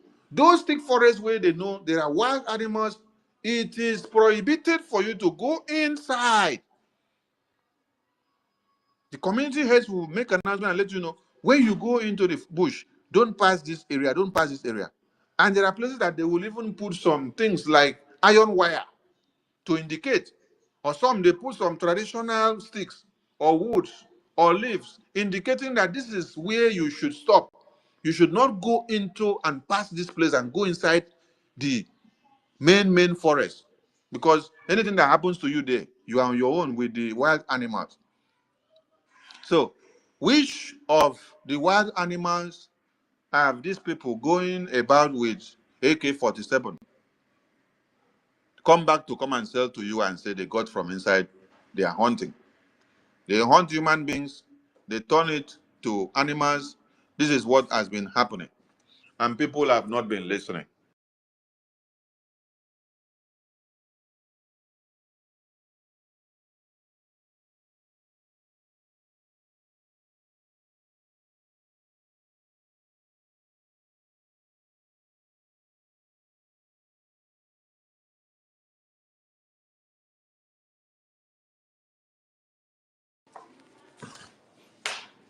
So we look up to see everyone that continue to burn the zoo terrorists, one Nigeria down.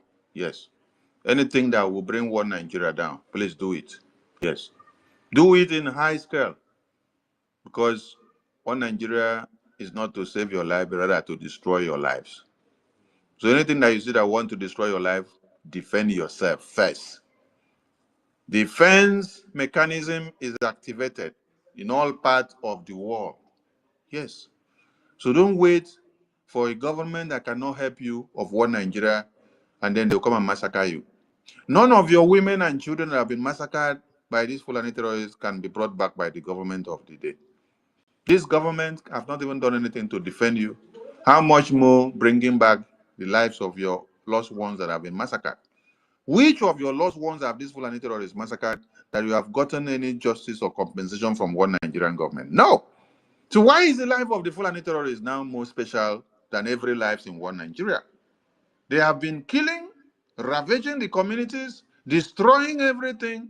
In Iyamufu, you can see dead bodies. You can see dead bodies in Imo. You can see dead bodies in Enugu. You can see dead bodies all over one Nigeria. The one in Benue is what you cannot even use your eye to look. The one in Samfara, the one in Plateau, the one in Kano, Sokoto. It is still happening as we speak. Even as they have made the R0RI issue a topic of discourse in the media, the issue of the massacre by the Fulani terrorists in Benue, Sokoto, Kano, Kaduna, Samfara, it is on its peak as we speak. But every attention has been driven to Edo State. Why? Because it has to do with the South. Whenever the South has any way and manner to say something, they turn the whole issue now to South and North. Oh, okay. All right. So, Southerners of one Nigeria, please make una wake up. Oh. Wake up and defend yourself. Wake up and defend yourself with everything that you have. Defend yourself. You must defend yourself. You must defend yourself. And this message goes to the R0RI media. You must all understand that the two leaders that we have that are in detention now, that they have done a lot and enough for Biafrans to be free. So we have gone past the time that you come on the media and start telling the world that if the Prime Minister was here, that what is happening here now would not have happened. Web this moment, if you're on the Biafran media, that kind of narrative should change from your mouth, please. Don't put that narrative again out to the media. They are in detention and we want their quick release. So if your teacher have taught you for many years, and then he now said he's going for a break, then within that 1 month that your teacher goes for a break, you cannot amplify anything that he has taught you for the past 3 years. It simply means that you are useless. You have been useless to his teaching, his sacrifices for the past 3 years. You cannot make do with your brain box in his absence. And you're still lamenting if he is here. Oh, if he was here, if he was here. So what has he spent his time and energy to teach you for the past 3 years? What has he spent his time and energy to teach you for the past 3 years? So in their absence, we want to see you increase in your thinking. We want to see you increase in what you can do. What will bring these two leaders out is not you coming to lament and say if they were here, what will have happened or should have happened. Are you in tune telling us that they have something that they used to do that you don't know? And then they have not taught you and then you don't know how to defend yourself?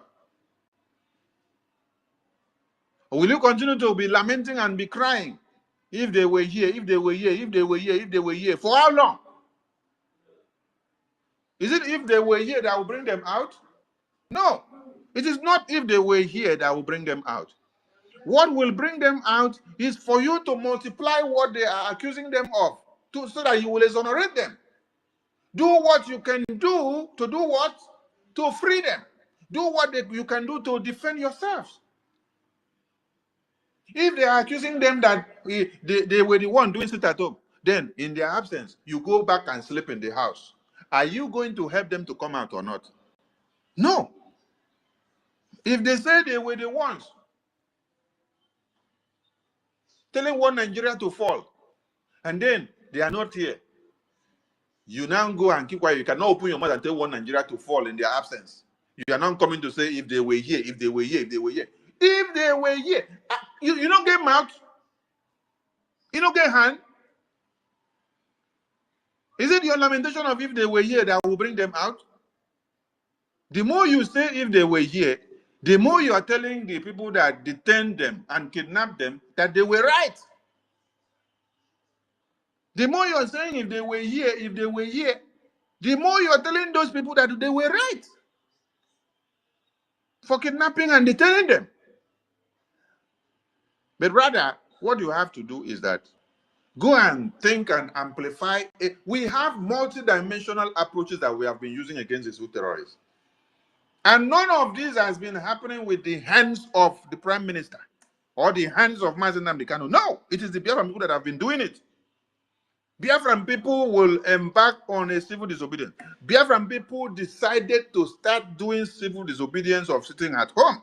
It was not the Prime Minister that brought about sit at home. No, it was the Biafran people. All along, far from Mazi Nnamdi Kanu's time, sitting at home has increased and has resisted. Biafran people, when they saw that Mazina, how many of you remember that the first match after Mazina Amikano was kidnapped was in Ikwacha? The first match which Biafrans marched along the street, it was in Ikwacha. They marched massively. And people were like, oh, is Mazina Amikano from Ikwacha? I thought he is from Abia State. Then you understand that it is not about being from Abia, or being from Ebonyi, or being from Enugu, or being from Akwa Ibom, or being from Cross River, or being from Delta or Bayelsa. The people that understand the meaning of the freedom very well is where you saw them starting that opera before other people's eyes were open to understand that they need to do a march, they need to shout. Sit at home started with the Biafran people. And even when DOS said they should stop sit at home, Biafran people said they cannot stop sit at home. It is a tool that they must use to sing one Nigeria and strangulate them for kidnapping our leader. All of you have seen Ngozi Foolani, who identified herself as the enemy of Biafra by coming to kick against sit at home, which Biafran people unanimously decided to sit in solidarity with Biafrans that have been massacred and to help the Biafra Defense Forces to revenge their death. Because Fulani came out and told you people, no sit at home, don't go and sit at home. For what reason? Why must you sit at home? Ignore sit at home. So Biafran people, you have everything to do. Stop coming to the media to use Prime Minister's name or our Supreme Leader's name to lament if they were here, if they were here, if they were here. We want you to do what we have been seeing happening. Not what they have been doing, or they were not the one that were doing it. It is Biafran people that were doing it. So enable the Biafran people to do it with all the resources that they need to do it in the homeland. Yes, that is where your drive should go. That is where your drive should go. Enable the Biafran people. Stop coming for that lamentation of if Prime Minister were here, if Mazin Amikano were here. We don't want to hear that again. Stop validating what one Nigerian terrorists want to hear. No. What you should be telling Biafrans is, Biafrans, our freedom is in our hands. Our leaders were just a stepping stone and a shield that were taking our bullets. At this very point, we know the template. Fund your liberation. Everybody should come out en mass, fund the liberation, so that the homeland, de facto, and the defense can liberate Biafra land. While the exiled government will do more on the recognition of Biafra in exile. These two work together to give us the result of total liberation and restoration of the United States of Biafra. Please, media team, take note of this. And do not entertain people coming to put that narrative that we have pushed away now. As every other part of one Nigeria are realizing their mistakes, understanding the common enemy, the Biafran people will intensify their effort in making sure their liberation move from gear 20 to gear 100. That is our message. We want every Biafran to wake up. Our liberation needs to move from gear 20 to gear 100. And at this point, remember that the Biafran Republic government in exile had on the 22 or thereabout of February or January, I think maybe on February or maybe on March. Wait, let me confirm so that you will get the message straight. I don't want us to make mistakes. I don't want us to make mistakes so that those that will be quoting us will quote us right. Those that will be quoting us should quote us right. Those quoting us should quote us right, please. Yes. We want Biafran people to remember so that when the enemies are coming, you tell them they should go and think first. They should go and think very well before they come. Let them go and think. Let me get the post. So we don't want to give a message that is not complete.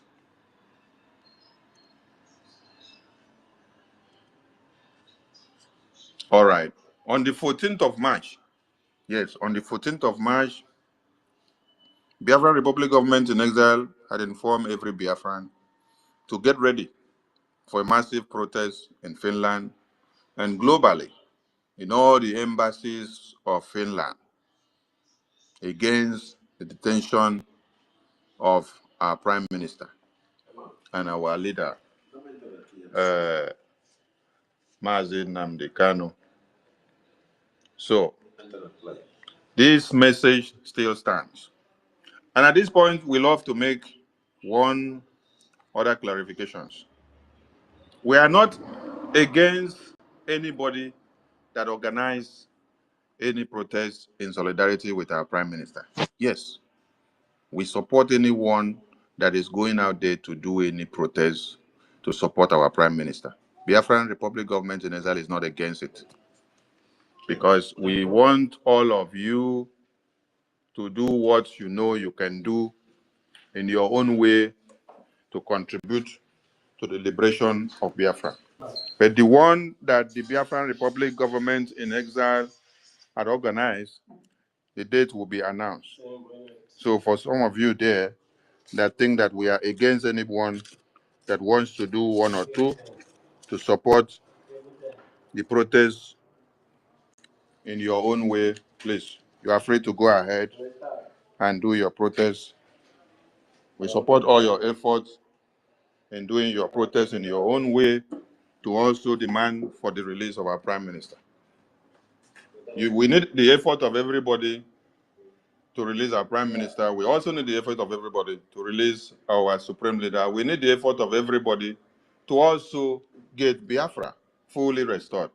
So it is not what me alone will do, or what R0RI alone, or APM, or University, or Midbridge, or Stella, or Aja, HK, or Ife, or Biafra Lizen, Malaysia, or Rage and Fury. We need everybody's hands on deck and every energies from all ends.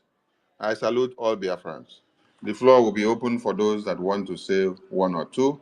As we move on, we remember that on the 6th, we have, I think that should be Alonso State de facto. Well, let me confirm, please, so that I don't give wrong information. The flyer, if the flyer is not out here, I thought the flyer was out. The flyer of Alonso, wait, let me confirm, please. Okay, on the 6th, yeah, it is Alonso. We have Alonso State de facto town hall meeting. Then on the 13th, we have Aludo State de facto town hall meeting. Then we have here on the 4th. On the 4th is just by the corner. It is the USA North and South town hall meeting. So please, everybody should key in to these programs. All we are doing is to make sure we keep the tempo high, to continue to intensify and to do what we have been doing, which you must see and which the enemies of Biafra must see. As every other places are boiling now in the zoo, our own fire does not need to diminish. Our fire needs to increase. But I think what is happening now is like a point of awakening, a point of exoneration. God wants to exonerate the Biafran people, especially our two leaders that they have held captive now. Yes, God wants to exonerate them by allowing the escalation of the terrorist attack to show up in every part of one Nigeria, so that those that downplayed the reportage before will have reasons to bring it up. You see, everything is happening at the same time. American congressmen are discussing the designation of one Nigeria into the red list. You come back to one Nigeria, you see the escalation of the massacre by the Fulani terrorists coming from the north to the south, the east, the west, and everywhere. So this is going all down to exonerate our leaders in detention, to exonerate the Biafran people for all they have been saying and what they are doing, for their reason of fighting for the restoration of Biafra. So those that did not understand before, did not agree before, with everything happening now, encapsulate all of them. You will now understand that the Biafran people, the Biafran leaders, the Prime Minister and Mazi Nnamdi Kanu as Supreme Leader, they have been right. Yes. So Finland released our Prime Minister. The crimes you accuse him of are all false. Those crimes are being perpetrated before your very eyes now while you lock up our Prime Minister because of your political will, because of your interest in one Nigeria.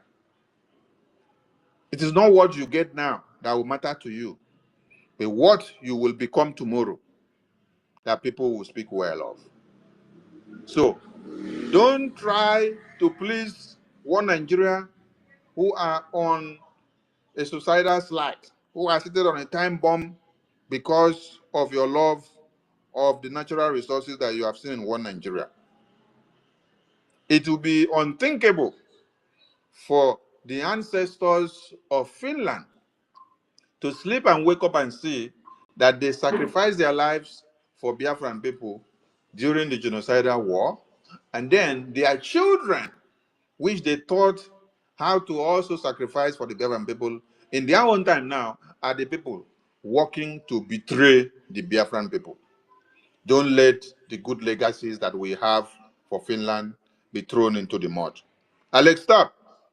It will be a shame that you have grown up to become useless to your ancestors who taught you how to defend self-defense. You are defending and standing to speak for Ukraine. Ukraine is facing the same thing which you described as oppression against a tyranny of Russia. The Biafran people are experiencing and facing the same thing from one Nigeria.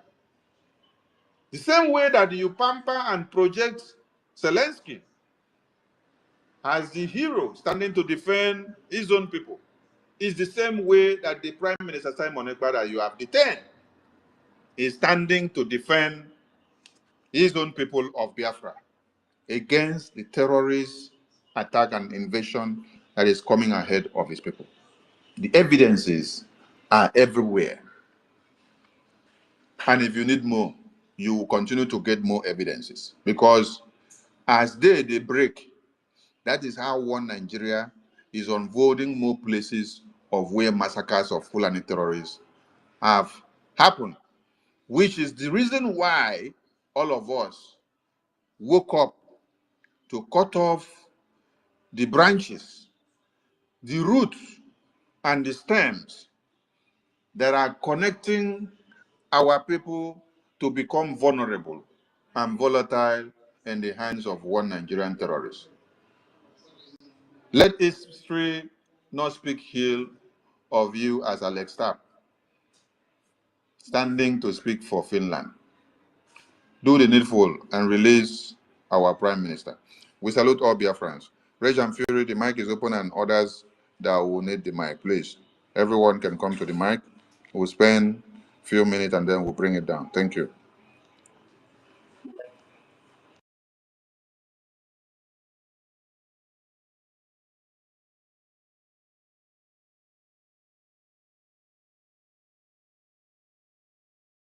Rage and Fury, over to you. Need more people on the speaker? All right. Thank you very much. I hope I can be heard. Am I coming up? Yes, we can hear you. Okay. Thank you very much. Yeah.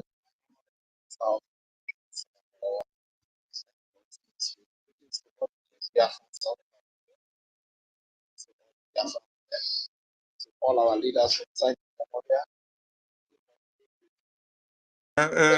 Rich and Fury, before you continue, please.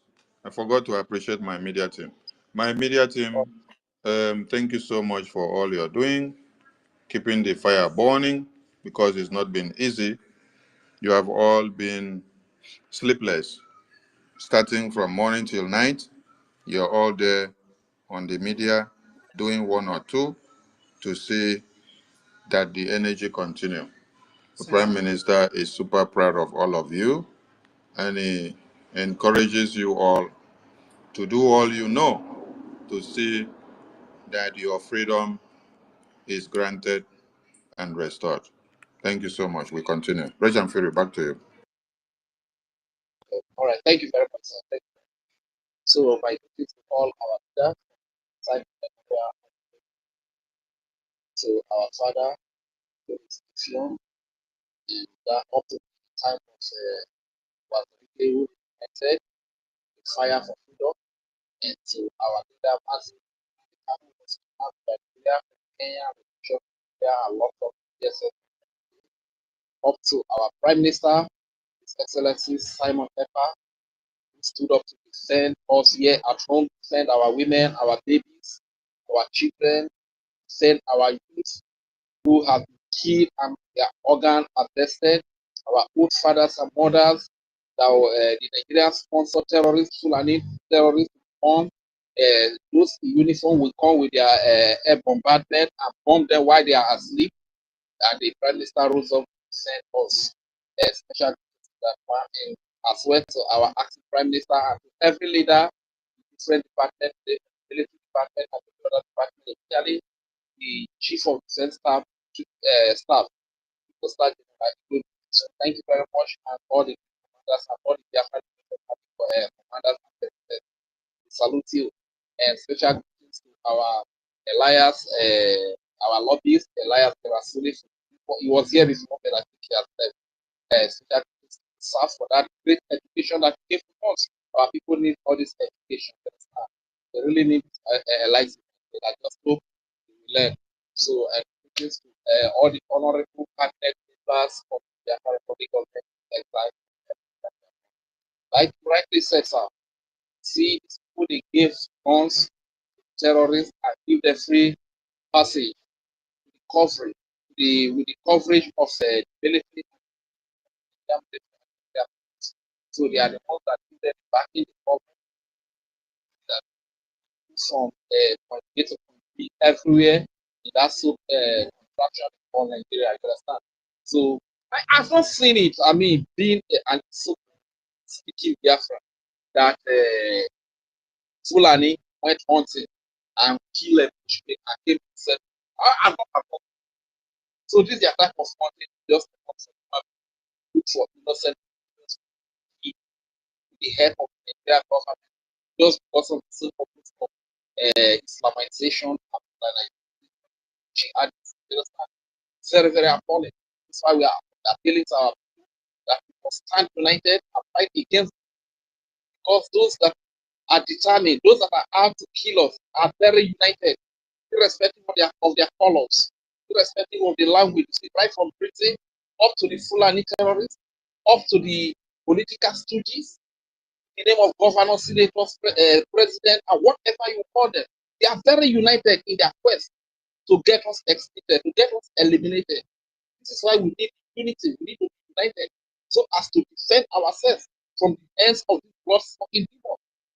Up to the people that want to benefit when we have been killed, that want to benefit from our resources, like Silag, like Alexander Storm.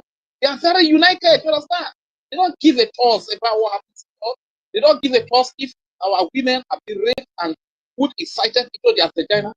Alexander Storm does not give a toss. He does not give a damn. You understand? His focus is on the resources that are in their land that have been promised to him. So this is why we can stand up and unite and fight against all these evil monsters that are out to kill us, because they are all united to commit all this. And I like rightly said, Honorable, the normal thing that is ought to be done is, since our leaders were accused of incitement and they have been detained, What we are supposed to do is to multiply what they do. What was happening when they were present here with us? You understand? So sometimes when we see the whole place so quiet, it really beats my imagination, because when the whole place is quiet, it's a confirmation that okay, the accusation might likely be true. And one question I keep asking myself is that when our leaders were here, the Biafra Defense Force, they have their materials, their weapons that they were using to defend our women and our children, defend the land of Biafra, defending our people. So does it mean that when our prime minister was called for questioning, they threw away those weapons, or they see that our little effort will make a little contribution, we cannot provide them with granite to make this happen, and everywhere is quiet? You understand? Because the truth is that the result that is coming out even inspires people to want to even be part of the program. You understand? Like everywhere just quiet. Like it's just a confirmation that this accusation they are leveling against our leaders are true.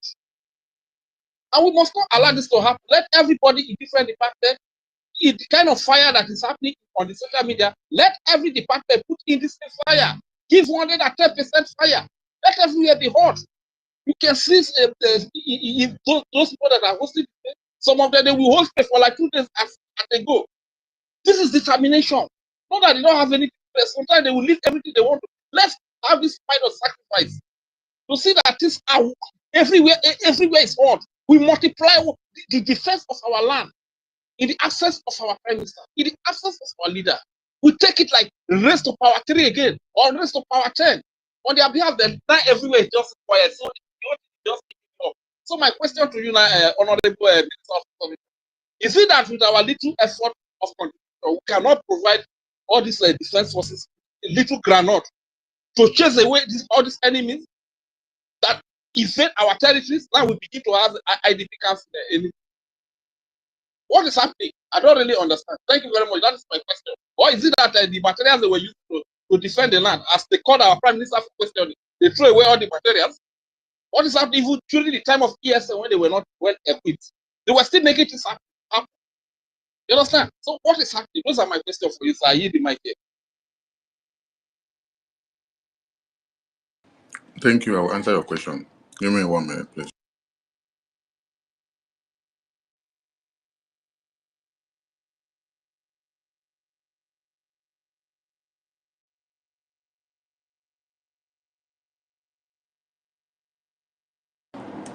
Yes, thank you for your question. But the way you ask that question, it seems like you are not in this liberation and you're not following up anything. Yes.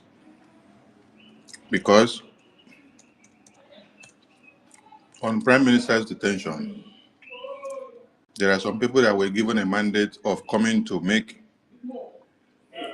the Biafra Defense Forces and the Biafra Liberation de facto in the homeland to look like a caricature and to look like a weakling. So if you ask that question, it's like you have not been watching and following up and knowing everything that happens. How many of you know or understand what it means that you declared the restoration of your country yesterday, and the next day somebody came out and started calling the Biafra Defense Forces criminals, kidnappers, traitors, and online commanders? Then all the funds and logistics that this liberation wing are supposed to have to do their work, you deviated all these funds away from them. You took it to Bubago. What do you expect that the liberation forces will now use to do their work? First, you must identify and understand that Ngozi Orabu Foolani and a group, they are the people keeping our leaders to remain in detention to this very day. Because when your leaders are kidnapped or detained, and then you go and fight the finance of the Biafran people in the homeland that is being used to make the defense to be optimal, what message are you sending? You are actually the one sending the message to the enemies that it was true of what they are accusing your leaders of. Yes.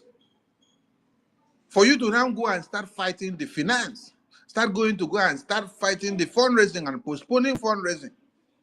Go and start fighting the Biafra defense. Go and start fighting all the chief of defense staff, starting from one to the last generals. Start coming to the media to call them names. Then you see every other Biafran in the media that utilize the energy of her to use Biafra defense forces to do sabotage. Sabotage. Everything we post and do about the Biafra defense forces, they call it criminal. They call it criminal because they put my name, they put R0RI's name, put APM's name, put Biafra defense forces name, put BRGI, and then put de facto in the homeland, call everything criminal, criminal, criminal. What are you doing? You criminalize them, you give them a bad image and a bad name, you deviate the strength. See, the defense of a country is embedded in the finance. Musa stressed a point and said, we have identified their molecules, and what we have to do is to attack their finance. What did Ngozi Foolani did? The first thing she came back from convention to do was to attack the finance. That is the assignment that was given to her. And all of you surrounding her, clapping for her, you don't know what she's doing. All of them that align with her from after the convention to attack everything that we, what did we not do that they attack criminal? IOU, we did IOU lecture. They attack it criminal. They use it to do.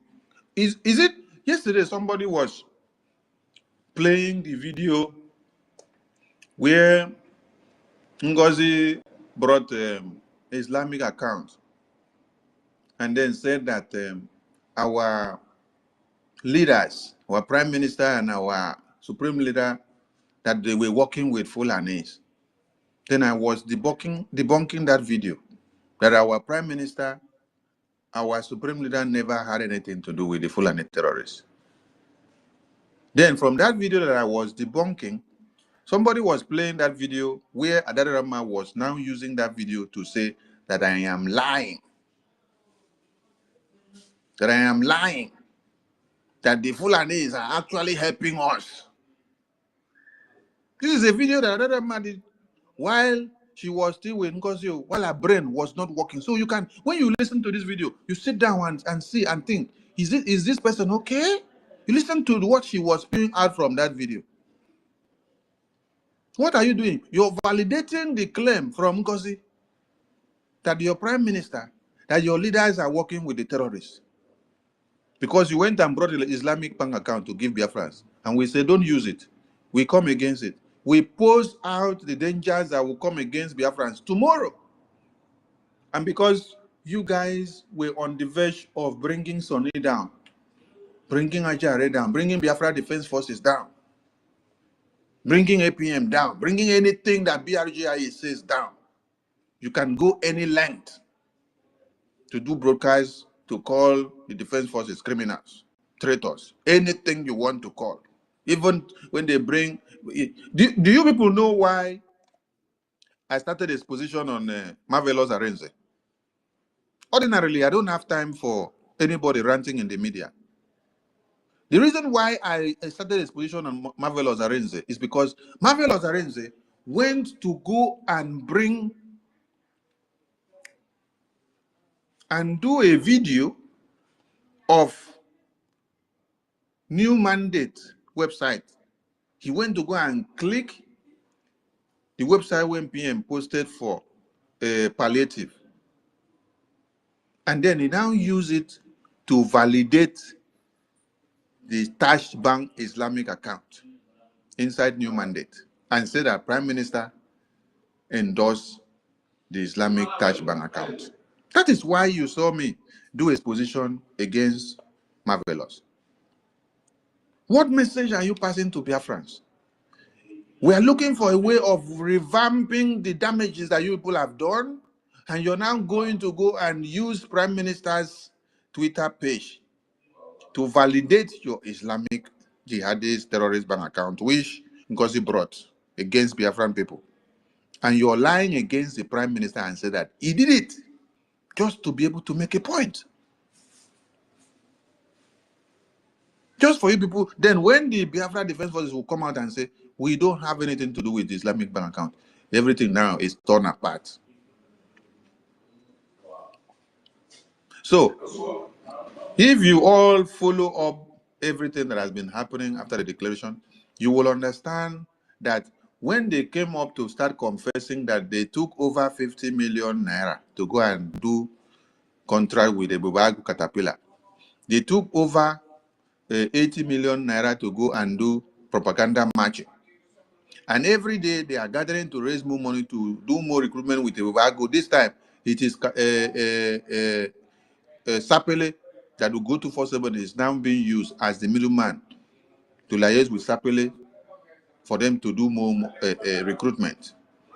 So when you had 100% of Biafrans making their liberation fundraising in one place, now they divided them into 70:30, and then they carried a huge amount to go and give war Nigeria because they hated the prime minister. Because they hated the prime minister and they never want his success. They don't want him to come out. They don't want him to be released. That is why they prefer to kill him and put him there forever by making sure the money that is supposed to go to one source for the liberation of the homeland, they would rather go and put it and give it to Ebubagu terrorists so that they will now come back to continue to validate that nothing is happening from the Biafra Defense Forces. So that means what Finland, what one Nigeria are saying, that it is Prime Minister, it is Supreme Leader that made everything to happen, it is true. I want people to understand something. There is a calculated attempt here to validate one Nigeria against Prime Minister. This is what Ngozi's group are doing. And every one of you inside Ngozi's group understand this message very well now. Now, whatever that you're doing with Ngozi's group, you are part and parcel of the persons that you don't want Prime Minister to be released. Because if your leader is accused of doing something in the street while he is here, and then in his absence, you go and quench all the fires that were in the streets, what message are you sending to the persons that accuse him of being in the street and lighting up fire in the street? What message are you giving to these persons? So that is the answer to the question that you asked. And I want every Biafran to understand that having our fold in one is the strength of the defense forces, the liberation, the de facto in the homeland. So stop making your donations to give Ngozi Group for them to use for a Bubagu and to destroy the release of Prime Minister, if you're actually for Biafra. But if you're not for Biafra, continue to go and support a Bubagu. Okay, University. my honorable minister, I don't know if I can ask for that. Go ahead, let me hear you. Thank you very much. This is very nice. But sometimes I look at like, okay, does it mean that the people that were funding this because they are one of them? We have any hope on the R0RI that they are going to make this happen and increase the level of sense, probably your voice is cracking. Try to get to where you have it. Let me remove my earpiece. Is it okay like this? Remove it, and speak without the earpiece so that I can hear you well. Okay, fine. Thank you very much. Sometimes it's very painful for what Ugozi has done to us, and sometimes it feels like, does it mean that because Nigeria can do anything, they can even bring those people to be supporting the movement to work for them, you understand? So at the very dying minute, they will all pull out with Ugozi or Abweze, which is happening now. And there's a thought that will always come to me, that so without those people with Ugozi or Abweze, does it mean that we will not be able? That is why you need to stop this lamentation. Yes. Stop the lamentation, stop the ill thoughts that is coming to you, be positive, and then beef up the strength that you have. Bring more Biafrans, encourage more Biafrans to fall back to support their liberation. Don't ponder so much on what Nigeria is going to use Ngozi to do or what Ngozi is going to do. So focus on your strength. Don't come Okay, sir. So exercising your what is weakness. our hope? What is our hope on the R0RI that they will raise the defense to another level to vindicate our prime minister that it was not he that was inciting people to do this thing? Do we have any hope on the R0RI? The hope of R0RI is dependent on your participation. R0RI is not one person.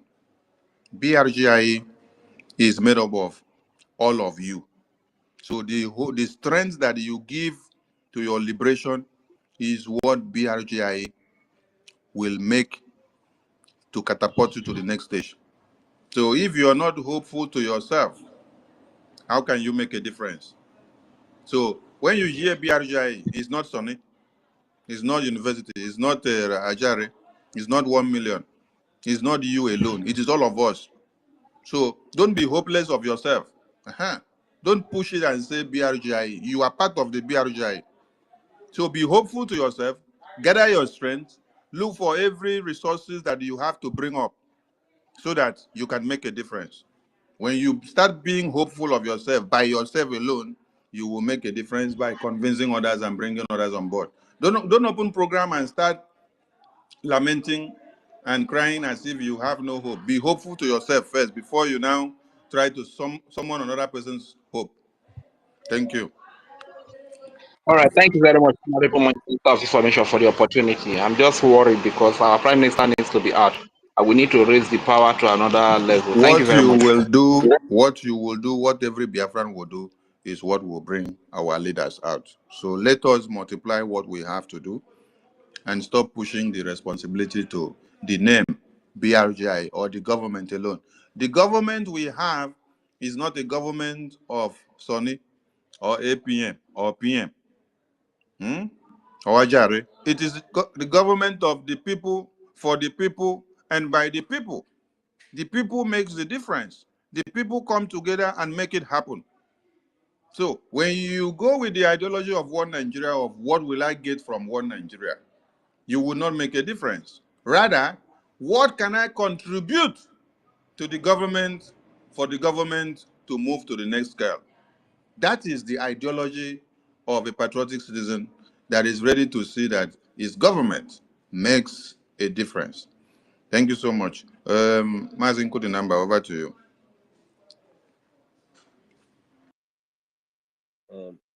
My minister.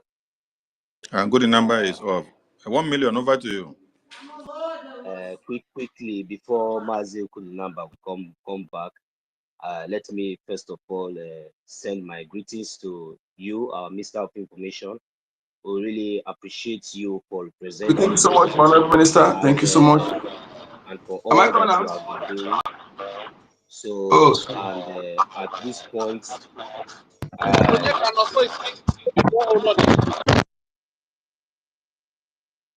all right, thank you very much, Mazi Onyeka. Just 1 minute, I will leave the mic back to you, okay?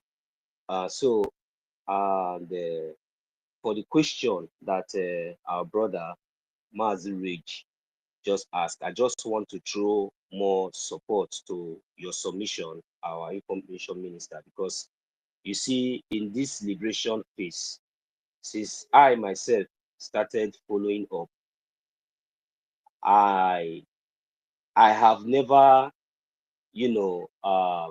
have any second thought, like, maybe with or without, or even in the midst of all these temptations and all these things that we are seeing, I still remain strong. I still remain very, very resolute, because our leader Mazina Lukano told us that even though it is one person, that Biafra must come. So I understand what that means. So I think it's hard time that each and every one of us will have that kind of mindset, and and that is the only way we can push we can push forward. So any mindset of demoralizing mindset that is not an option at all. No matter what, no matter the kind of intimidation, no matter anything, we have seen it all.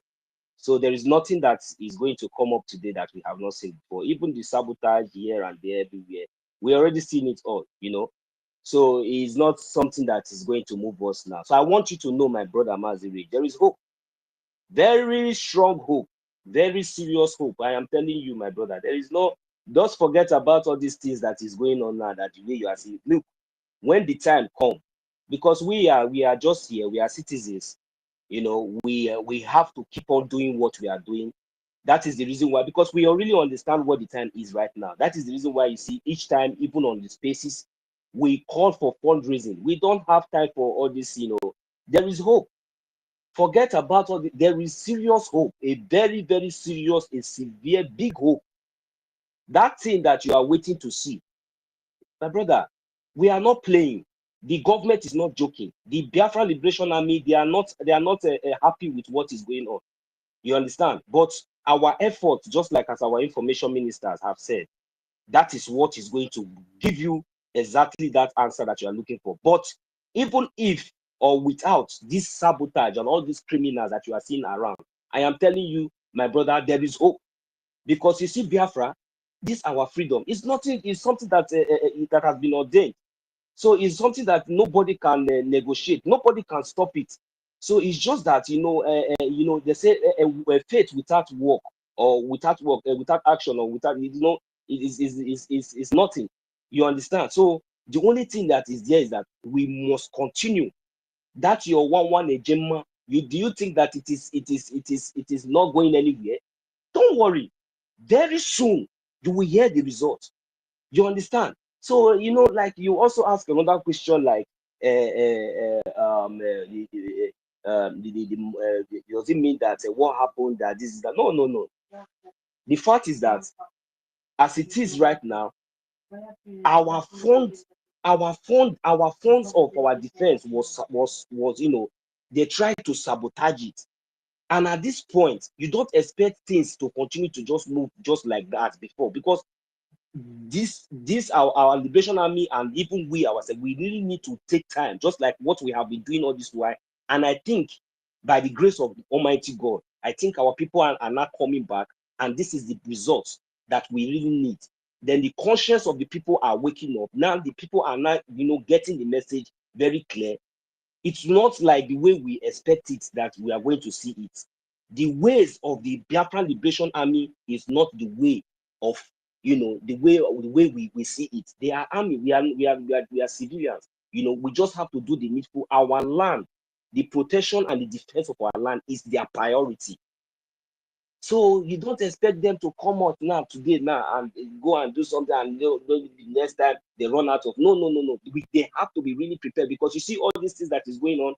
The answer, the results that the zoo or whosoever that they are looking for, I am telling you, my brother, before God and man, they are going to get it in no distant time. So that hope that you are talking about, my brother Rage, just forget it. There is a serious, very huge hope.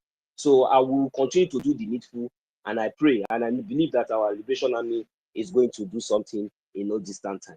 So, and I also want to come to the side of this hypocrite. I call him hypocrite for me. I don't know how that sounds to any other person here, because from his actions, and you know, from his ways, and you know, his characters that have been seen, that he has been displaying these days, is just like an hypocrite, because that is what I call it. You know, I'm talking about Alex Storm, because you can't be angels in the streets, whereas you are a devil at home. Because I don't understand the meaning of what you are trying to project yourself. I'm telling you, you are going to come back in shame, because you know, you just held your own citizen that is fighting for a just cause, you know, freedom for his people, and at the same time you are just there parading yourself from one post to another pillar, you know, as in maybe to claim something that you are not. Remember, your own citizen. Why are you keeping him why are you keep still detaining your own citizen? What is his offense? For how many months? And you are parading yourself up and down from one pillar to another post. That is an hypocrite. You understand? People are dying in Biafra land. People are not even dying in Finland. Where something is happening is in another place. But you tell your own citizen, your own son, your own citizen, because he's fighting for his freedom of his own people. Can't you see the accusation and everything? Yet nothing that you have found, but you still hold him higher parading. This is just nonsense. This is an art of hypocrite. So you have to retrace your steps before it will be too late. Because there's no way, there's nothing that you people are going to, no matter any power, no matter any position that you think that you obtain, no matter how you project yourself in this world, it just take a day, a second, for everything to just go up. So there's nothing in this life. This life, everything is vanity upon vanity, but it is very, very good for you to stand and do what is right. What is right is what is right. It doesn't really matter. And I want you to also understand that interest or whatsoever that you are trying to protect and you are using against violating the rights of your own citizen, because it has gotten to that extent. I don't really get it anymore. So now I want you to understand that interest that you are protecting belongs to that citizen. It belongs to him. You understand? It belongs to us. So if you are trying to protect the interest under foreigners and under terrorists and under criminals, don't worry. At the end of the day, you see all these crimes, none of you will be exempted at the end of the day, because it is not your people, but at least maybe with time, all of you that participated in all this crime, both those that see that did not talk, both those that collected and say, okay, let us keep quiet, all of you will be held accountable. It doesn't really matter your position that you are in this world. You understand? You will be held accountable. There must be a karma. There must be a consequence for your actions, because this is not just politics. This warrant lives of over millions of people, particular people that you have been benefiting from their natural resources, to the ones you have been stealing, even apart from the ones that you have done to us for decades that we have not even recovered from. But still yet, you went to the extent of, kidnapping our leader from Kenya, and keeping quiet, and also at the same time questioning our leader for fighting for the freedom of the people. And at the same time, you are jumping from one pillar to another post, shouting Ukraine, this and that, and this is that. It's an hypocrite act. So please, I don't know how I'm going to put it anymore. So you have to retrace your step, because you see all these things, at the end of the day, you are going to come back in shame. Because if you did not clean your house very well, you see that one that you are pressing, Simon Ekpa, go and ask very well. So you know his record. So no matter anything, you know that no matter anything, you cannot succeed.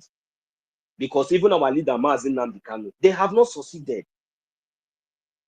They have not succeeded. They kidnapped our leader, Mazi Nnamdi Kanu, to Kenya. And because of the kidnap of our leader, Mazi Nnamdi Kanu, our prime minister came up, which is Simon Ekpa. He came up as the prime minister, as the spokesman of the Biafran people. We voted for him to speak for us. We gave him the mandate to stand and to speak for us. For the same purpose that Nigeria went to Kenya. Now you have the guts and the effort to even call him for a goddamn question, without even asking the number one question. Even at that point, what led to this agitation, or what led to these things? What happened? Haven't seen the whole evidences and everything everywhere. Does it mean that you have to even detain him for even 1 day or for 1 hour? If not that you are compromised, if not that maybe you are compromised, absolutely compromised, definitely compromised by the British or any other of your or the France or any other of your colleague. This is a compromised act. But anyway, we are not moved. This is not our problem. It doesn't really matter, because we have seen it all, like we have said. The detention, the illegal detention of our leaders is not going to stop us anymore, any inch. That maybe we are quiet is that we just need to re-strategize, because when they say he who fights and run away, we fight another day. We have seen it all. It didn't last. The criminal that they planted among us, she have already failed. And that is how Chukwukika Abiyama is a divine. Chukwukika Abiyama did not allow this very one to last like 1 year, 2 years. He knows the reason why. He didn't even lasted for like 2-3 months.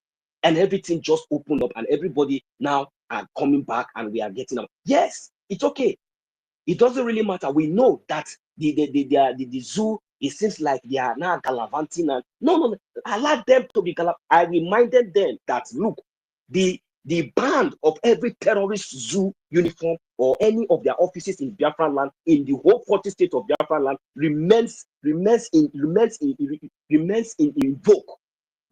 in order. I have not heard from my information minister or from our government or from anybody that the use of Nigerian plate numbers in Biafra land and checkpoints and all those things that we banned, that they have been uplifted. I have not heard it. But you know, the good thing is that I am telling all of you, those that used to hawk things around those areas, you know, this question that you asked now, Rich, is very good question, because to remind our people, because sometimes maybe our people, we forget. Those criminals, those sabo, what are we going to do? You are still going to those secretariat offices and maybe all those offices that have been shut down by the Biafran government in Biafran territory. You will be the scapegoats when the time comes, or is the Biafran Liberation Army going to start coming out to start announcing, or maybe our government now will come out? Do you think that it's going to be like norm, like the way they will come out and say sit at home or this one, that one? Sometimes it might be like that. When they say sit at home, some of them will still go to those places because they will think like it's before. Maybe Prime Minister is not here. But we are reminding them that those bans is still remain. If you step into our territory with anything zoo, official, anything zoo terrorist in our territory, you are a suspect. You are a terrorist. In fact, you are a gunner. Anything you see, you take. Time up. Round up. All right. Without wasting much of our time, I just want us to understand that, please, this is not the time for us to have any double mind, because we are moving forward. I will yield my mic here. Thank you very much, my information minister. Thank you, Mazi Rich. Thank you very much for that question. At least our people should be aware that no going close to checkpoints. All those bans are still there, so that they will not forget. Tomorrow they will say they didn't hear. So please, those things are still in vogue. Thank you very much. I yield my mic here. Thank you, Mwachineke. Good number, over to you. Thank you so much. Thank you, Honorable Minister, for Information and Communication. Deputy, thank you, the ministers, Biafrans, friends of Biafrans, our lobbyists, and ladies and comrades, I greet you. I'm Onyeka Joko, aka Code Number. First and foremost, I want the international community, those who are betting our enemies because of resources, that you will still get the resources you are from us. Couldn't it be better?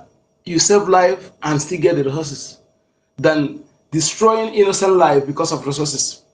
That is what I'm telling you. You still get the resources from Biafra. We own it, than you going through the back door and destroying the life of Biafrans.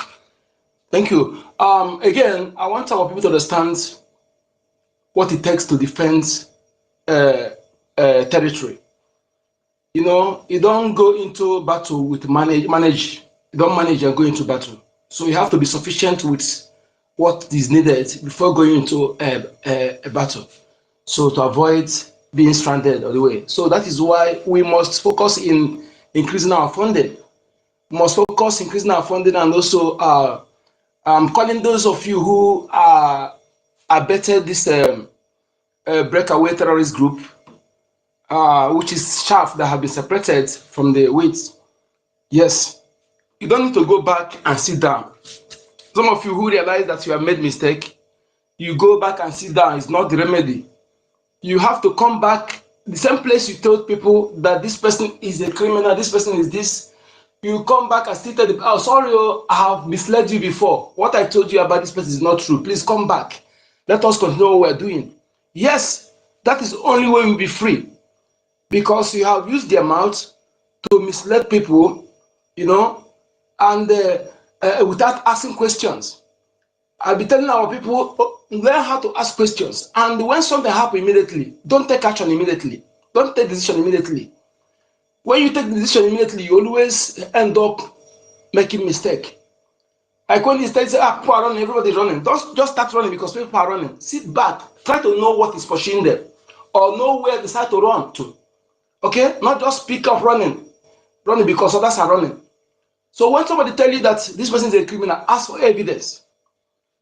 Ask for evidence. If we have learned how to do so, many people who follow this breakaway terrorist group wouldn't have done that. Ask questions, ask for evidence. What is the evidence of what you're telling me? And I want you to know that those who always quickly to call someone a criminal are criminals. No genuine person that will just wake up and call somebody a criminal based on innuendo, based on leaks or without facts. Those people they call criminals, those they deemed that will be against their criminal action or will be the one to expose them. So what do? They will quickly call them criminal to divert attention. And you that is they are trying to divert your attention, it is your duty to ask them evidence to substantiate what they are alleging against those persons. If you have done that, you have given you opportunity to discover that these people they are not what they told you they are. So not just immediately you hear it, you begin to jump because of emotion, because you hate someone. Don't subscribe to what they say to someone you hate because you hate the person or because you have issue with the person. Then you subscribe to whatever anybody tell you about against the person. Don't do so. You always lead to regret at last. So you that have realized all we have been telling you from onset, from the one, what do you do now? Is it going back, withdrawing and go and relax? You don't want to do anything. So you are still supporting that evil. If you have gone back to sit back without doing anything, you are still, in fact, you are now making it worse. Because if you are not for us, you'll be against us. So you sitting on the fence does not mean that you are doing anything. It means that you also against us. So you have to come and join by helping the movement with your funds and also disseminating the facts we have been disseminating here because we depend on truth, not propaganda. So you have to come up with your funds. Fund is very important here, not asking what are they doing, but you do not contribute anything. Someone was lamenting days back. This is what Mazen Nanakan has been saying. This is what Mazen Nanakan has been caring about. I asked him, yes, sir, you are right. But then you listen to Mazen Nanakan, what have you done to prevent that thing?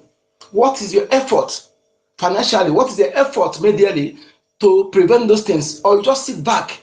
You want angel to fall from heaven. Or they tell you that the restoration is God's has ordained it. Then if God have ordained it, you want it to somebody from fall from heaven to come and do it for you. It is you and I who bring that God's plan to come to reality. Are we trying to think that way? If God is precise that it will happen, then you sit back, it just happen like that. You and I must work for it. We must put effort together. We need our collective effort to make it happen. Okay? Not somebody will tell you, I prayed. I to people who come and say, I'm praying for you people. Please keep your prayer. Keep your prayer. If you don't come and support and bring fund to do it, keep your prayer. We don't need it. I don't like to hear that nonsense. As you are praying, let your action follow it up. Not to say you are praying for us as if you are exempted. You are not one of us. Please, let us understand what we are doing. Let us do something without deceiving ourselves. Don't bring pretense or bring that mago or mamarihu attitude to what we're doing. If you are for us, stand with everything and be truthful to yourself. Okay? That's the only way we achieve what we're doing. Let us use our collective efforts. Please, go to your various community meetings where you are. Tell them this. Because even though you say you don't want Biafra, will you want a village to be taken over? Will you want your village to be occupied by invaders? Then displace your people, perhaps kill them. So when you come from that abroad, where will you go? What will you go to do? You're going to remain stateless forever? We must take this message serious to our various community meetings. Tell them that the need to defend our land, life on our shoulder, is not one person's, it's not only BRI government. We must come under that umbrella, BRI government, and fund our defense forces. God made it possible that we have those who volunteer their lives to defend our land. So what do? We have to provide the logistics. How about if we don't have those people? What would happen? Now we have it. What's stopping you from funding them? This is supposed to be our paramount important project. Now, to invest money. If you love your children, you have to invest in defense of our land. Otherwise, that's your money, everything you have invested, those mansions you have built will be useless. I am not just telling you, but that is what is what is going to happen. Okay? It's better you bring that fund, make this your paramount important project to invest money into, if you love your children, so that we can do this once and for all. Not when it's late, you begin to come out to cry, hey, who did this to us? Who have I offended? This, when you're supposed to wake up and do something sometime, you begin to procrastinate it. Thereafter, you'll be blaming the devil. Let us stop that mindset, that attitude. Please, my people, come up now, okay? And I want you to know it that not everybody who speaks your tongue bears your name are part of you. So that you don't discourage you. Know that you that are to believe in what we're doing, come together, let's do something. Do something. Not just multitude, but those of you who are into it, what are we doing? What are we doing? That is what you ask yourself. Now, everybody in Biafra is supposed to know this is not the time of building mansion, this is not the time of gossiping or trying to do this time of defense. That is what is paramount in our life now, in our land, to defend our territory. If you lost that land, let me tell you something, you will remain stateless forever. Forever. Provide you that land again. So let us do what is important to avoid this gossiping or the speaking language of demoralization. I don't like it. Okay, we must do something, and we do it. Just what we need to come together and pass this message. Take it as your paramount duty. And again, like I said, if you're in Biafra land, my minister, I'll be saying this thing because this asymmetric silent war they are carrying against us is very dangerous. Okay, you see Ukraine, how the Ukraine war has been flamed everywhere. People are live are not lost.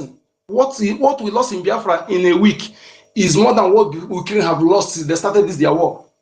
Okay, they are killing our people silently. Media, we are discovered that media is not for us. Media is against us by suppressing what is happening. Remember, before every media, insecurity in the southeast, insecurity in the ISIS. When people are not being killed, when our villages are not being taken by Foolani invaders, but now they are taking our villages, raping our women, killing our youth, giving them mass burial silently. No media is reporting it. What does that tell you? Are we going to keep quiet? Allow that silent war to continue? The answer is no. We must devise means how to escalate this to make it open. Because when everybody knows there is war, life will be saved. And it will also help our youth to devise self-defense mechanism in the various village. Because some village now don't know that there's something is going on in the other village. No media to report it. And when we report it on Facebook, no, Facebook will not allow it to share something like that. And not everybody on this space. So what do we do? I'm of the opinion, if our people, because when you are supporting anything you are doing to support those who are killing you to fund their war chest is very, very paramount. You stop it. All the school fees you are paying in Nigeria are going to foreign terrorists. They control the education. So what is the essence of going to school and paying that school fees? Paying money to support your enemy. What is the essence of all those things? Those of you who go to church and pay tithes to those who cannot speak to your behalf, who have never helped you for once. If they cannot help you since all this while, now at the date, now they still keep quiet. What is the essence of you following them? It is better you follow those who has been making effort to protect you, which is Biafra government and Biafra Defense Forces, and bring that your money into it. So what do we do to let our people know there is a war, so that everybody will know? But that action will make the people, even the external world, to know that something is happening in these places. Because this silent, secret war is dangerous. That is my concern. And again, our youth, if you're in a village, anytime you see the Fulanis in your village packing their things to leave, know that something is about to happen. Be very, very vigilant. Convey this message to your people. Be very vigilant. Don't speak much, but be attentive and very, very alert to see strange movements, and make sure that you give alert. If you see any sign of mark, chalk in the tree, in your bushes or in your street, just clean those things. Know that is a mark of how they will move to attack you. Don't keep quiet. Don't keep quiet. Help those who are defending you to defend you. Thank you. Thank you so much. Help those who are defending you. Help them to defend you well. You can't just sit back and begin to focus on money. Around the park, when you avoid, you ignore something you're supposed to do, then that money you are pursuing, your enemy or stranger will eat those money. Thank you for having me. Thank you, Minister. Thank you, Wachineke. We go over to university. University, over to you. So, Thank you very much, Honorable Minister Parawa. I salute you, sir. I greet everybody in the house. I greet you, Regent Furi. I greet you, Vam Vam Vam Kowanine, my Deputy Minister. May Chukwuka Kabiyama bless you. So, I want to start by the record that was played by our Minister Parawa, the interview guy. So I was thinking that the people who had the license was the vigilante people from Edo State. I didn't know it was even the terrorists they gave license. So what that means is that these people have been licensed to kill people.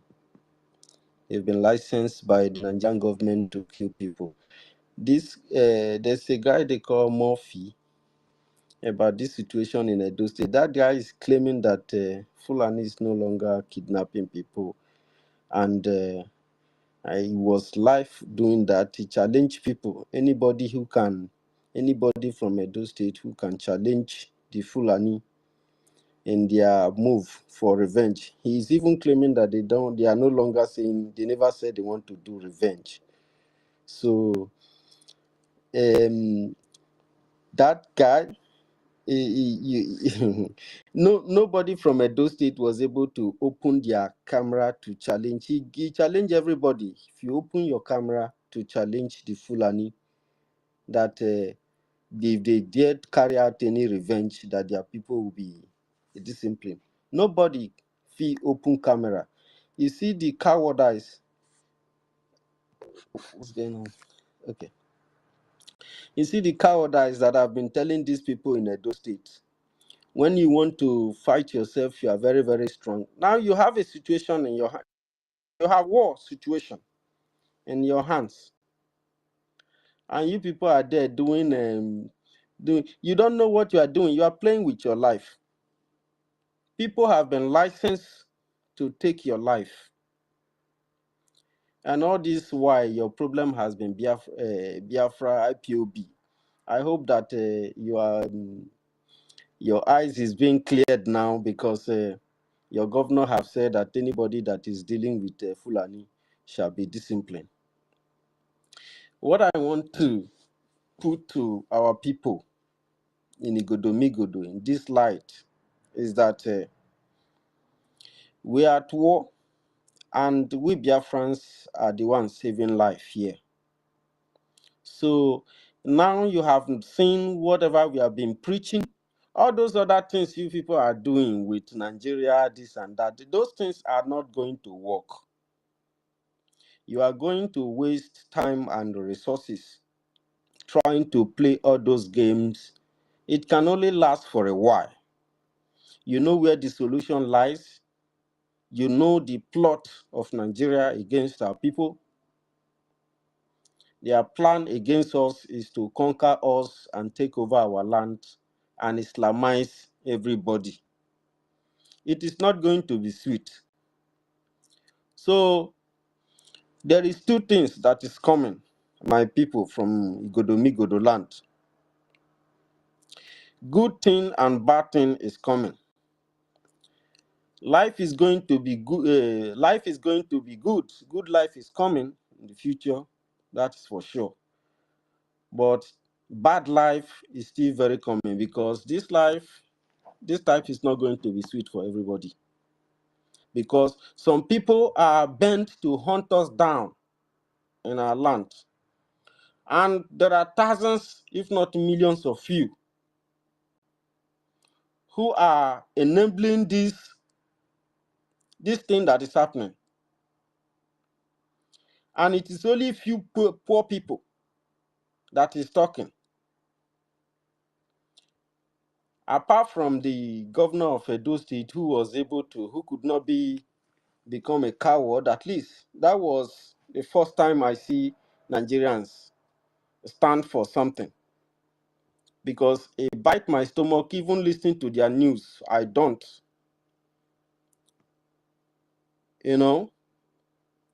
Because I see Oseni tried at least a little bit, but Biafrans has been talking about this. Everybody, Biafran has been, we have been on this for years now. So some of you who has been saying that they should crucify Nnamdi Kanu, I'm talking to our people in Edo, in Igodomigodo. Those of you who has been, intensifying the crucifix of Nnamdi Kanu.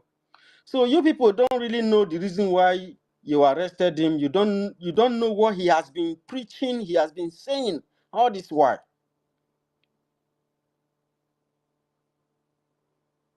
See how very wicked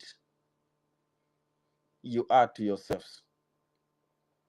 You are the very reason that we are suffering, because we have everything it takes to be very strong and be very powerful and be very, very progressive by now. So for the benefit of those of you who are still trying to, joke with us, we are very, very serious. There is something that we require of you. We don't even need you to do this fight if you don't want to fight, but you must fight with something. Nothing goes for nothing. We need your resources because you are wasting them. You are wasting them. There are a lot of money in Igodomigodo. Now is the time. We've been coming out to talk about the unity of our people because we know that people are resources. So those of you who have believed that Oyibo Bomo, now Oyibo go run for you, every small thing they don't run go abroad. You are running away from your land and leaving it for Fulani, right? That is what Nigeria want. That is what the conqueror want. But I tell you, when we unite this force, unite these resources, there is only one government that is existing in this region. And that is Biafran government in homeland. With the command of the Biafran Republic government in exile, the liberator. So this government is your government. You are trying to avoid it. You are trying to shy away from it. You have even done so much as to not to talk about the Biafran Republic government in exile and its power and what he can do. So this is your government created by you. Millions of people voted in the establishment of Biafran Republic government in exile, and it is for Biafran people. We need to utilize this opportunity. You want to hold on to the one that Oyibo create for you. Since he created that thing, you've been running away from your land. Nobody knows what is pursuing us because they have economically strangulated you, impoverished you. They created the poverty and they created the terrorists. They have a mandate with the British by the time they established this contraption, this killing machine of the British you call Nigeria. This is a way of keeping not just you and I, but entire Africa aground. So there is an opportunity that God has given us, and that's the Biafran Republic government in exile like no other. You need to broadcast it, you need to preach it, you need to support it, you need to bring in your fund. My Godomigodo people, you see what they did to our people. From Muromi go reach Esan. For about 5 months now, those people, they know they go farm. And if you that when we are saying it, they say no go fit happen. No go fit happen. Islamic terrorists carry over your farmland, trying to create poverty. Before you know now, They have already taken over government to not them be government now. Now aliens, foreigners, now they rule everybody. So they go still bring their foreign food, by placing their terrorists in your farmland, eating up all your crops. They go chop all the crops when they for inside farm, or put the cassava cut and give them to cattle to feed on. And you and your family will go hungry. They will bring their Igbo food that they brought in dollars. Dollar big pass on our money. Unfortunately, on our land, now all the resources they, whether they collect the resources, but on our money small pass. People when they collect the resources, go put them for finished goods, where they make things. Their money come big pass. I don't know why it's like that, but now something when you go need to think about, because when they run away from your land, you don't know what you are running for. That is how you are at war. That's why you are running. There are get different kind of war. They get economic warfare. They get different kind of warfare when you go fit to engage people, to conquer them. And these people, when they use Takia, when be Fulani, Islamics, this Arab tribe, when they are our land, when they want to conquer us, they have done so very well to subdue us. They don't infiltrate the government. They are in charge. They will kill everybody one by one. They want to kill everybody. If you like, try to paint it, try to speak it, try to be politically correct. That is your own tone. If you expect that people they call hunter, you say that they come from Port Harcourt, did they show you any identity card? Did you see the identity card? You see where did you see any address inside their national identity card that prove that these people are citizens? And then when you have such aliens in your place that is not registered with weapons, what do you think that they are doing? You think they came to joke with you? They had killed people before they were caught, and somebody is telling you in the north that they killed their people, and because of that, they have to begin to eliminate Christians in their place. Have they not been killing Christians? If they kill now, is it going to be different? This is a war that is naturally erupting itself because some individuals have been covering it up. I get my point. So, for us, we go see the tell on that. When they kill Deborah, no Christian make them. And you have seen that Fulani boy when saying a jihadist. He talk say that they talk about the girl that was stoned to death, that they didn't kill her for nothing, that she blasphemed against Prophet Muhammad or whatever he called them. You don't know them, you don't know the man, whatever he has done in his life, he lived his life, and you cannot be allowed to live your own because one individual who live his own life, make his own religion, create them, talk say na him be Prophet Muhammad, begin preach those things. So you have to die for it. And they stoned Deborah to death. Many people have been stoned to death, many cut into pieces. Some they go tear their head. The videos I'm seeing these days, sometimes I'll be thinking about, I don't know how I happens to come out from this side of the society. I couldn't believe that we will see all those things and Nigeria have not been on fire by now. We don't need anybody to tell us after our life. Nigeria is our dead end. It wants to kill us, to finish us. So it is our own choice to defend ourselves. You see those people, when they butcher Christians on daily basis in different villages, in different communities in the north, and no video covers it.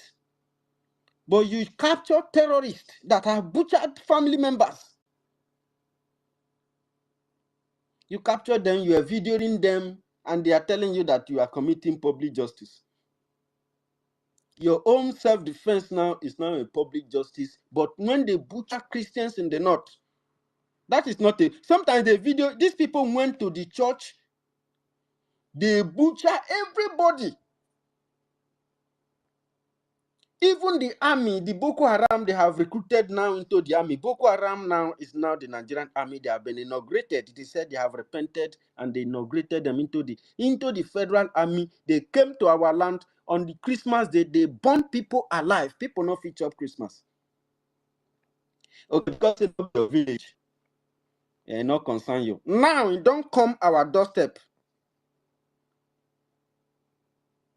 It happened for our doorstep on the Foolani, they protest. My people bunk me for where they dey. This is very bad though. Now you are proving your coward. When will they tell you, say, this country killed their saviors the time they fight against Biafra? Because you were fighting for British and for Islam.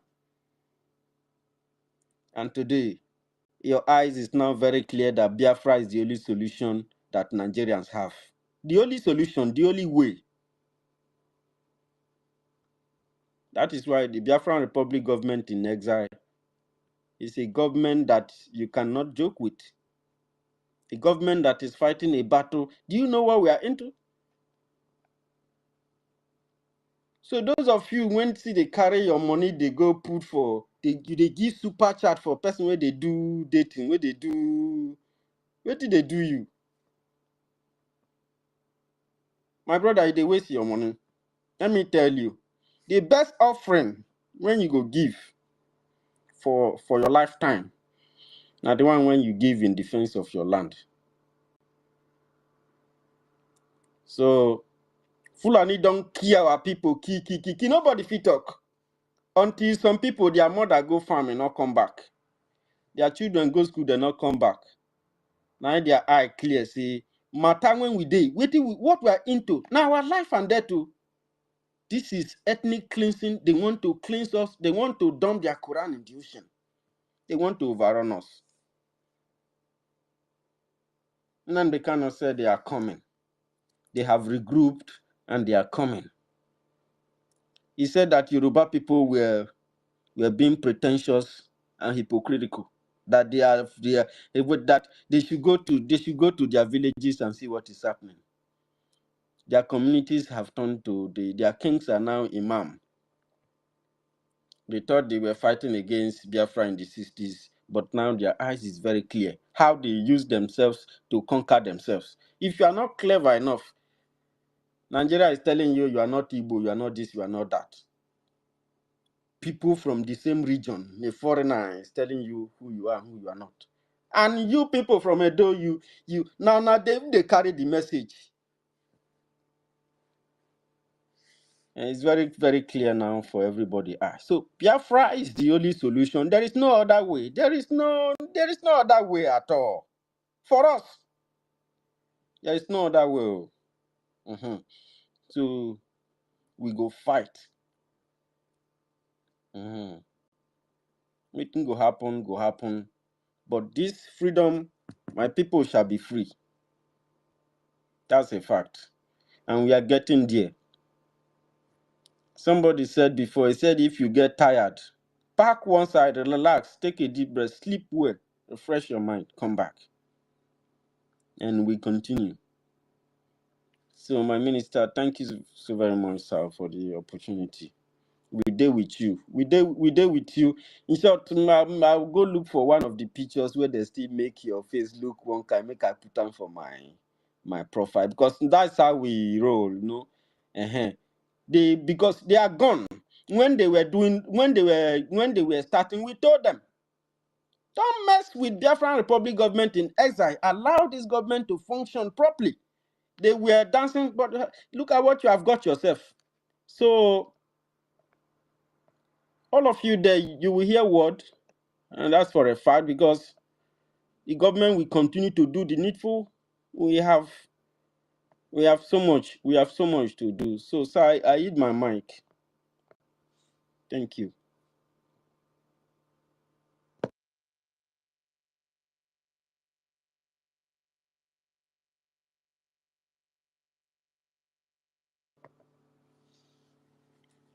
Honorable, are you there?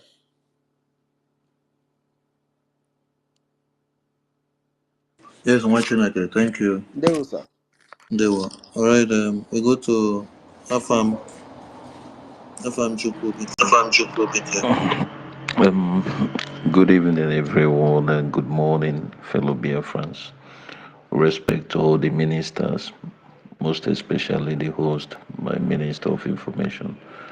I do not have much to say. The only thing I wish to say is that I want to remind those Biafrans, just like our minister said, that whatever we're doing, it's time to increase it more. And in a situation like this, I know what our minister, our leader, MNK, would have done when a situation like this occurs, or maybe our PM. When things like this happen, they will sit and watch little, and the next thing, they will switch into action and take advantage of what is happening now. I believe, if you're truly the student of our leaders, you will know what I'm talking about. The way the situation is now, we take advantage of it, and we cannot do that with both hands, with empty hands, with bare hands. We need to do what we are doing. We need to do what we have to do. Fund our armies. While they are doing what they will be doing at homeland, then things will be escalating. And this is the opportunity and the time that the Americans, our lobbies, they have exposed a lot. The frame should be going on now, so that it's the time that the world will know more about Biafrans and everything. This is the little contribution I have to say. Thank you.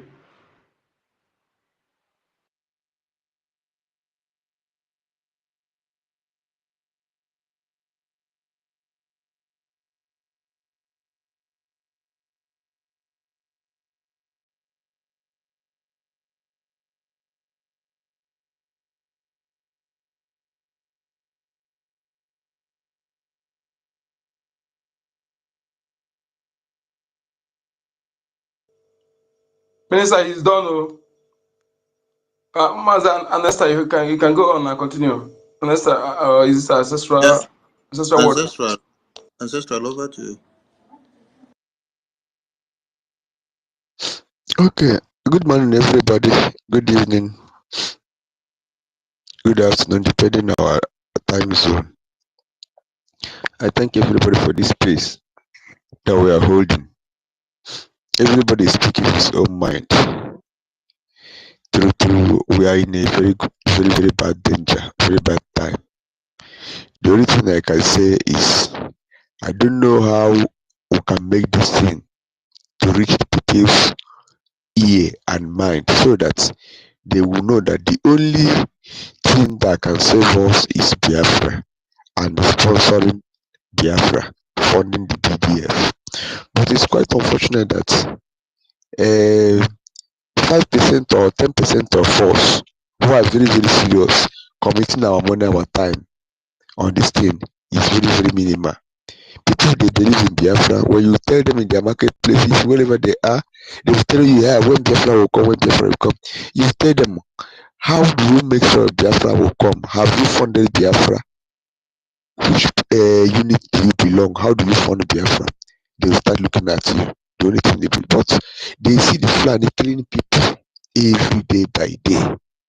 Like there's what our brother that spoke is the university that said that the British and the Europeans, they are sponsoring this people. They have had a conspiracy against our people for long. You know that the people that are sponsoring these Fulani people to come and kill, this is another stage of the war. When they fought at Biafran war, the other time they did not succeed. They calm down.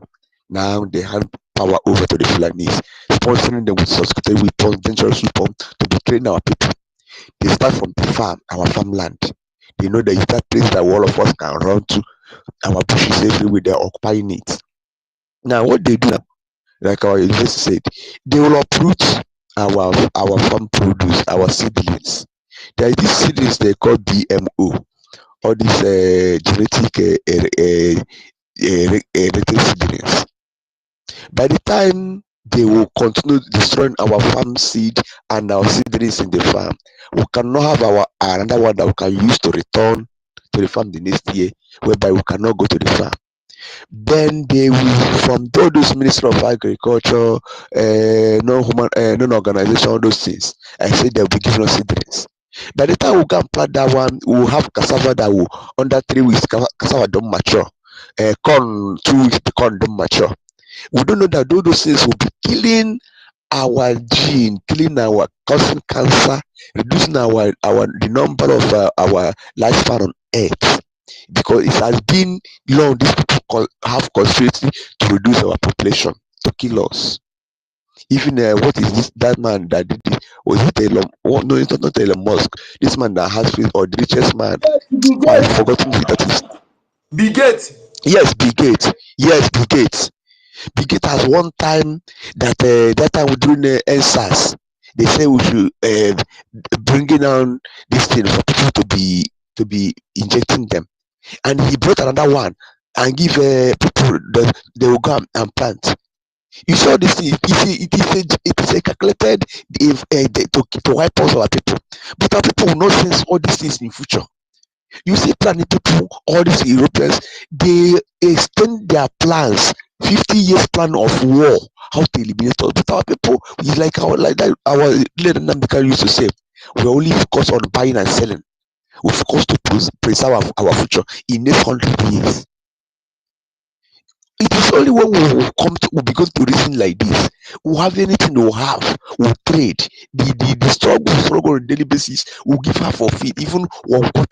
It will go a long way to liberate us.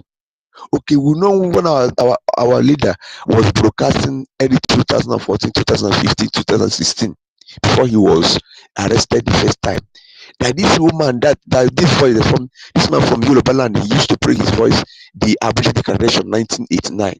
The man said the reason why God is withholding these Fulanis from killing us is just because of his grace. That God is giving us more 20 or 30 years for the Christians to rise up. But we are docile. They will kill us, they will kill us, they will kill us. All of us, tomorrow morning, all of us will just do like there's nothing happened. We'll go to our businesses. They will continue killing.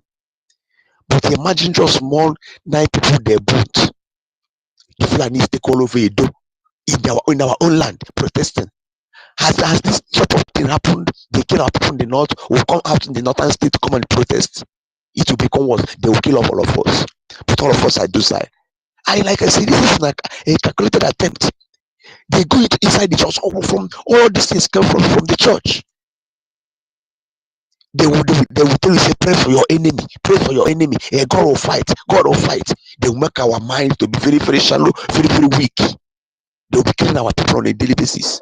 If I should say, our people should stop going to church, because I know in those days where our people don't go to church, if anything happen, the whole village has Okada. They will knock their gong, they will patrol anybody, they will go to war. But this time they have used the church and make ourselves to be docile, who cannot think. They will say, if they slap you in one cheek, turn the other one into slave. Who does that? By the time they will be slapping, they will use a sickle and cut off your neck. Will you be alive to fight back? It is time our people have to rise. We have to rise up. I want to rise up. Our minister, our information minister, please, I want to ask this question, because there was this thing that our PM was talking about, this freedom app. And I don't know how it goes. So it's only that thing. Our PM has the secret, because I believe that if we have that freedom app, anything, we can help in propagating this message, because that's how we send something on Facebook. Facebook will take your page down in other distance. You understand? You see that these people, there is a grand conspiracy against we the Biafrans. When you talk of Biafra in Facebook, Facebook will take your page down. In many pages, they will take your page down. You see that you can know it's not better all of us will come together and fight for ourselves. Yes, it's good that we are going to America robbing for, but it is time we have to fight. Sometimes I'll be sleeping if I remember these things. I cannot even go nowhere. I'll be crying within me. In my mind, I'll be macheting. Yeah? So if we know other means, we should propagate this message so that our people will begin to think home, sponsor this freedom, so that all of us can live in our land. They hate us very, very well. They know that God gave us brain. They know that God bless our land. They know that God gave us that manpower, that human resources. That's why they, because of jealousness, they're trying to use every means to annihilate us from this planet Earth. But God will not allow it. We must succeed. It is time that all of us have to rise up and do something. Thank you very much. As it goes, I will donate to 1,000 AJ because I'm in homeland. Anytime I have it, I will pay it into my account. Thank you. Thank you. We need to round up. Please, those that are picking the mic, make it ST. EKCC, over to you. EKCC. EKCC. Am I coming up? Yes, we can hear you. Good evening, everyone. It's my first time here. Good evening, dear friends. I came with a question to our information minister, and the question is: can Biafran government grant Biafran in diaspora a stateless application? What kind of stateless application are you talking about? As to be stateless as a Biafran living in diaspora. What will that? It's my immigration. I'm facing a deportation because of in Sweden. So mentioned about our government and everything. So they requested about the stateless. They need a kind of what's it called? Citizenship certificate. Yeah. Okay, you need to communicate through the Ministry of the Foreign Affairs of the Biafran Republic Government in Exile. Go through the Biafran Gov website. There is an email there and the process to follow on the asylum processes. From there, the MFA, Ministry of Foreign Affairs, will get back to you with the contact that you will get through. Okay, thank you very much. Yeah. I agree to reference. Thank you. Yeah.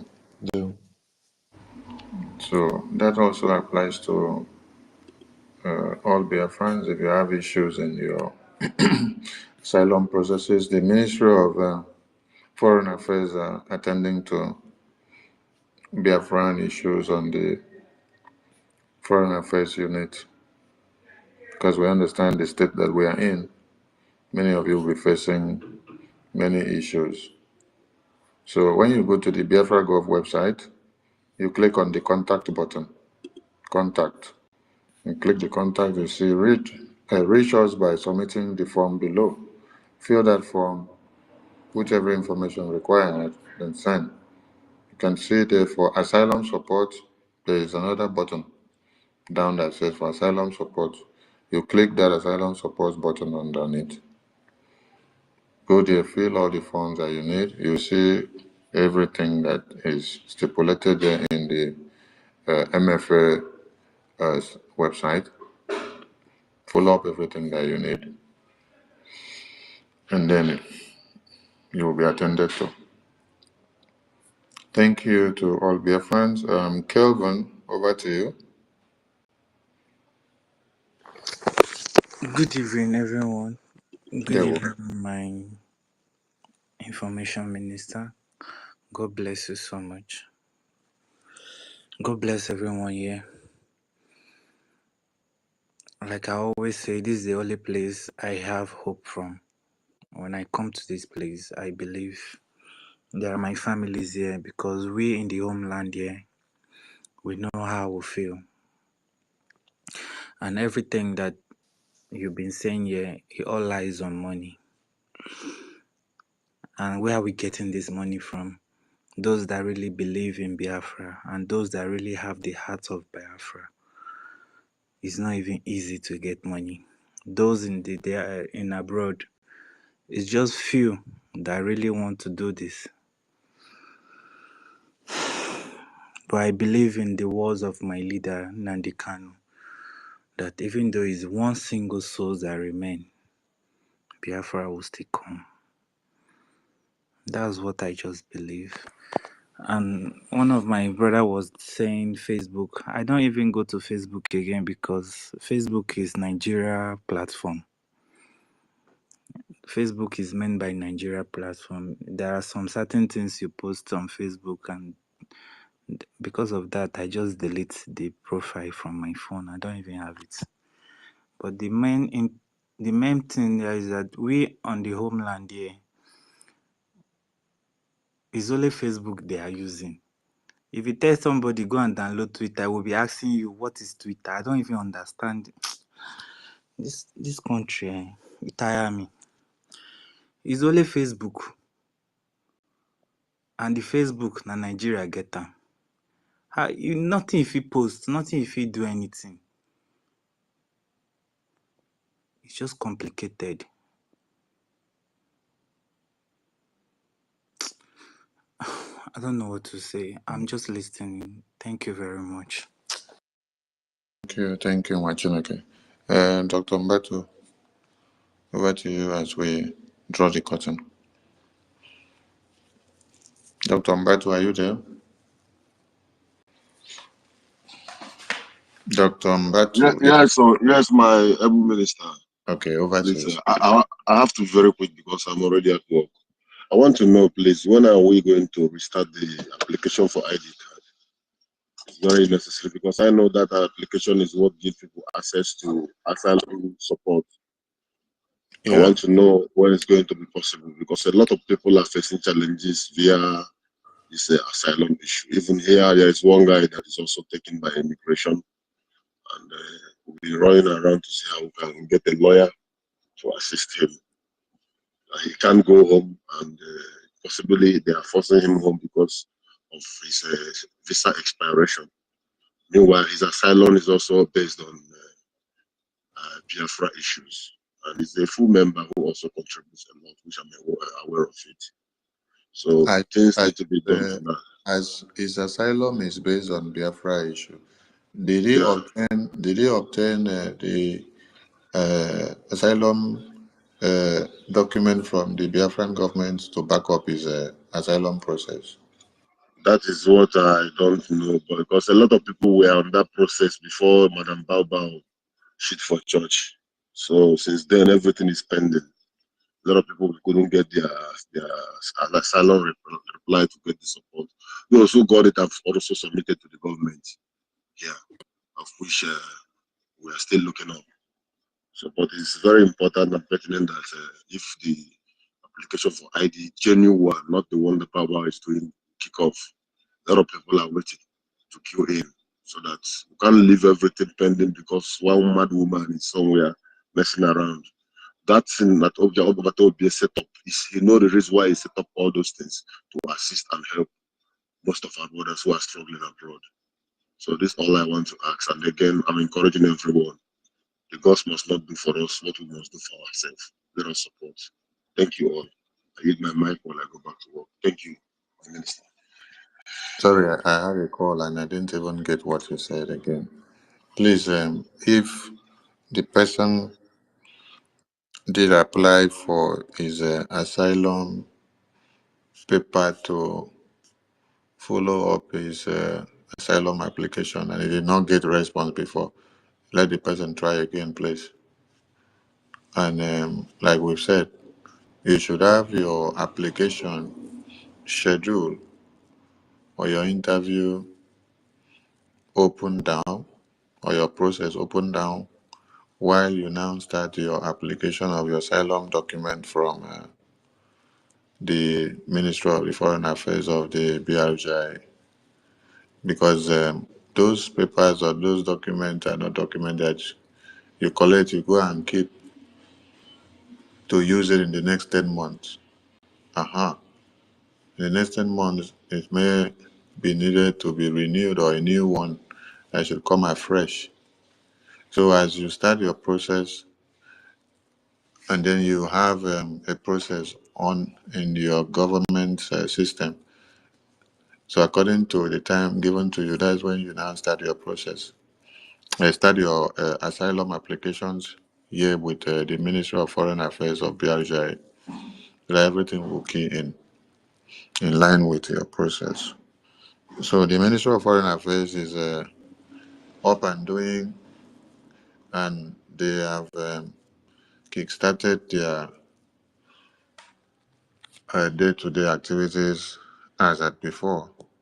So everyone should go through the Biafran Gov website. You have the asylum support button. When you click on the asylum support button, you have everything there to follow up that will give you what you need. You can see the application forms or applicant from all kinds of countries there. You click, you follow up, and then you know what is needed of you or what your country is demanding or what you will need from the MFA. Whatever you have to do, fill the form, follow up, and then you get response. Biafra Ministry of Foreign Affairs, you have application tab there for applicant from Africa, applicant from Asia, applicant from Europe, applicant from Middle East, applicant from North America, applicant from Oceania. So please, the Ministry of Foreign Affairs or the Biafra Ministry of Foreign Affairs is open to all Biafrans. Whether you support Biafra liberation or not, you have the opportunity to be protected as a citizen of Biafra. When we get down to Biafra, we will know how to take care of you, whether you supported Biafra or not. But while you are in problem now, which is in your asylum status, the Biafran government have the obligation to stand in and protect you and defend you. But that does not cover you putting yourself into a criminal act. The government will not come and protect you, but to come and stand to start defending you when you involve in acts that are against the laws of those countries which you know. Like if you go and involve yourself now into 419, go and defraud people, or you go and start doing drug business, and they catch you in the cartel, they now come and say, Biafran government should come and start defending your drug cartel. We don't support our citizens to go and do ill things. So that should be clear so that some people will not misunderstand the rules and where the Biafran government will come in.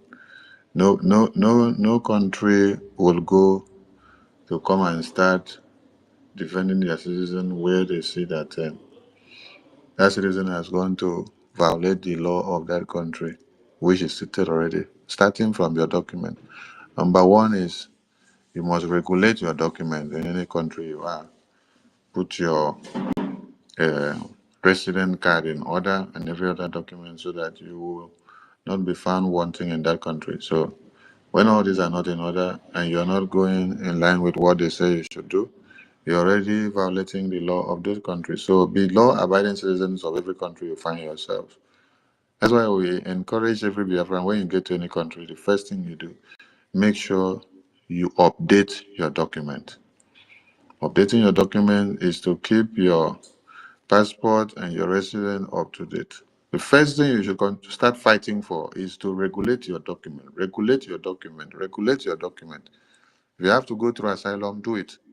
If you have to go through marriage, do it. If you have to go through any other ways, there are many ways to regulate your document in any country you find yourself. So don't sit on the fence and wait to be deported out of a country which you actually came to come and fend for your future. Heaven help those who help themselves, like they say. So Biafran government will help Biafrans who are helping themselves, who wants to be patriotic to themselves and to their country, and who also strive to see that they get what they need. We don't encourage criminality. That's the point. Thank you so much. Martin, good remember your hand there up. Thank you so much, sir. Based on what we have seen that right now that we need more awareness on this Biafrans. Those who are here, I'm talking to you, please. We have seen that our people don't have access to us here, where you can share everything, where you can get information. Please, as we listen here, all hands must be on desk. Those of you who have what it takes to engage on YouTube to start broadcasting, please do it. Okay? And those who can, when you come here, you cut the message, the vital part of it, small, and share it to WhatsApp, to our people at home. Information is power, information is security, information is knowledge.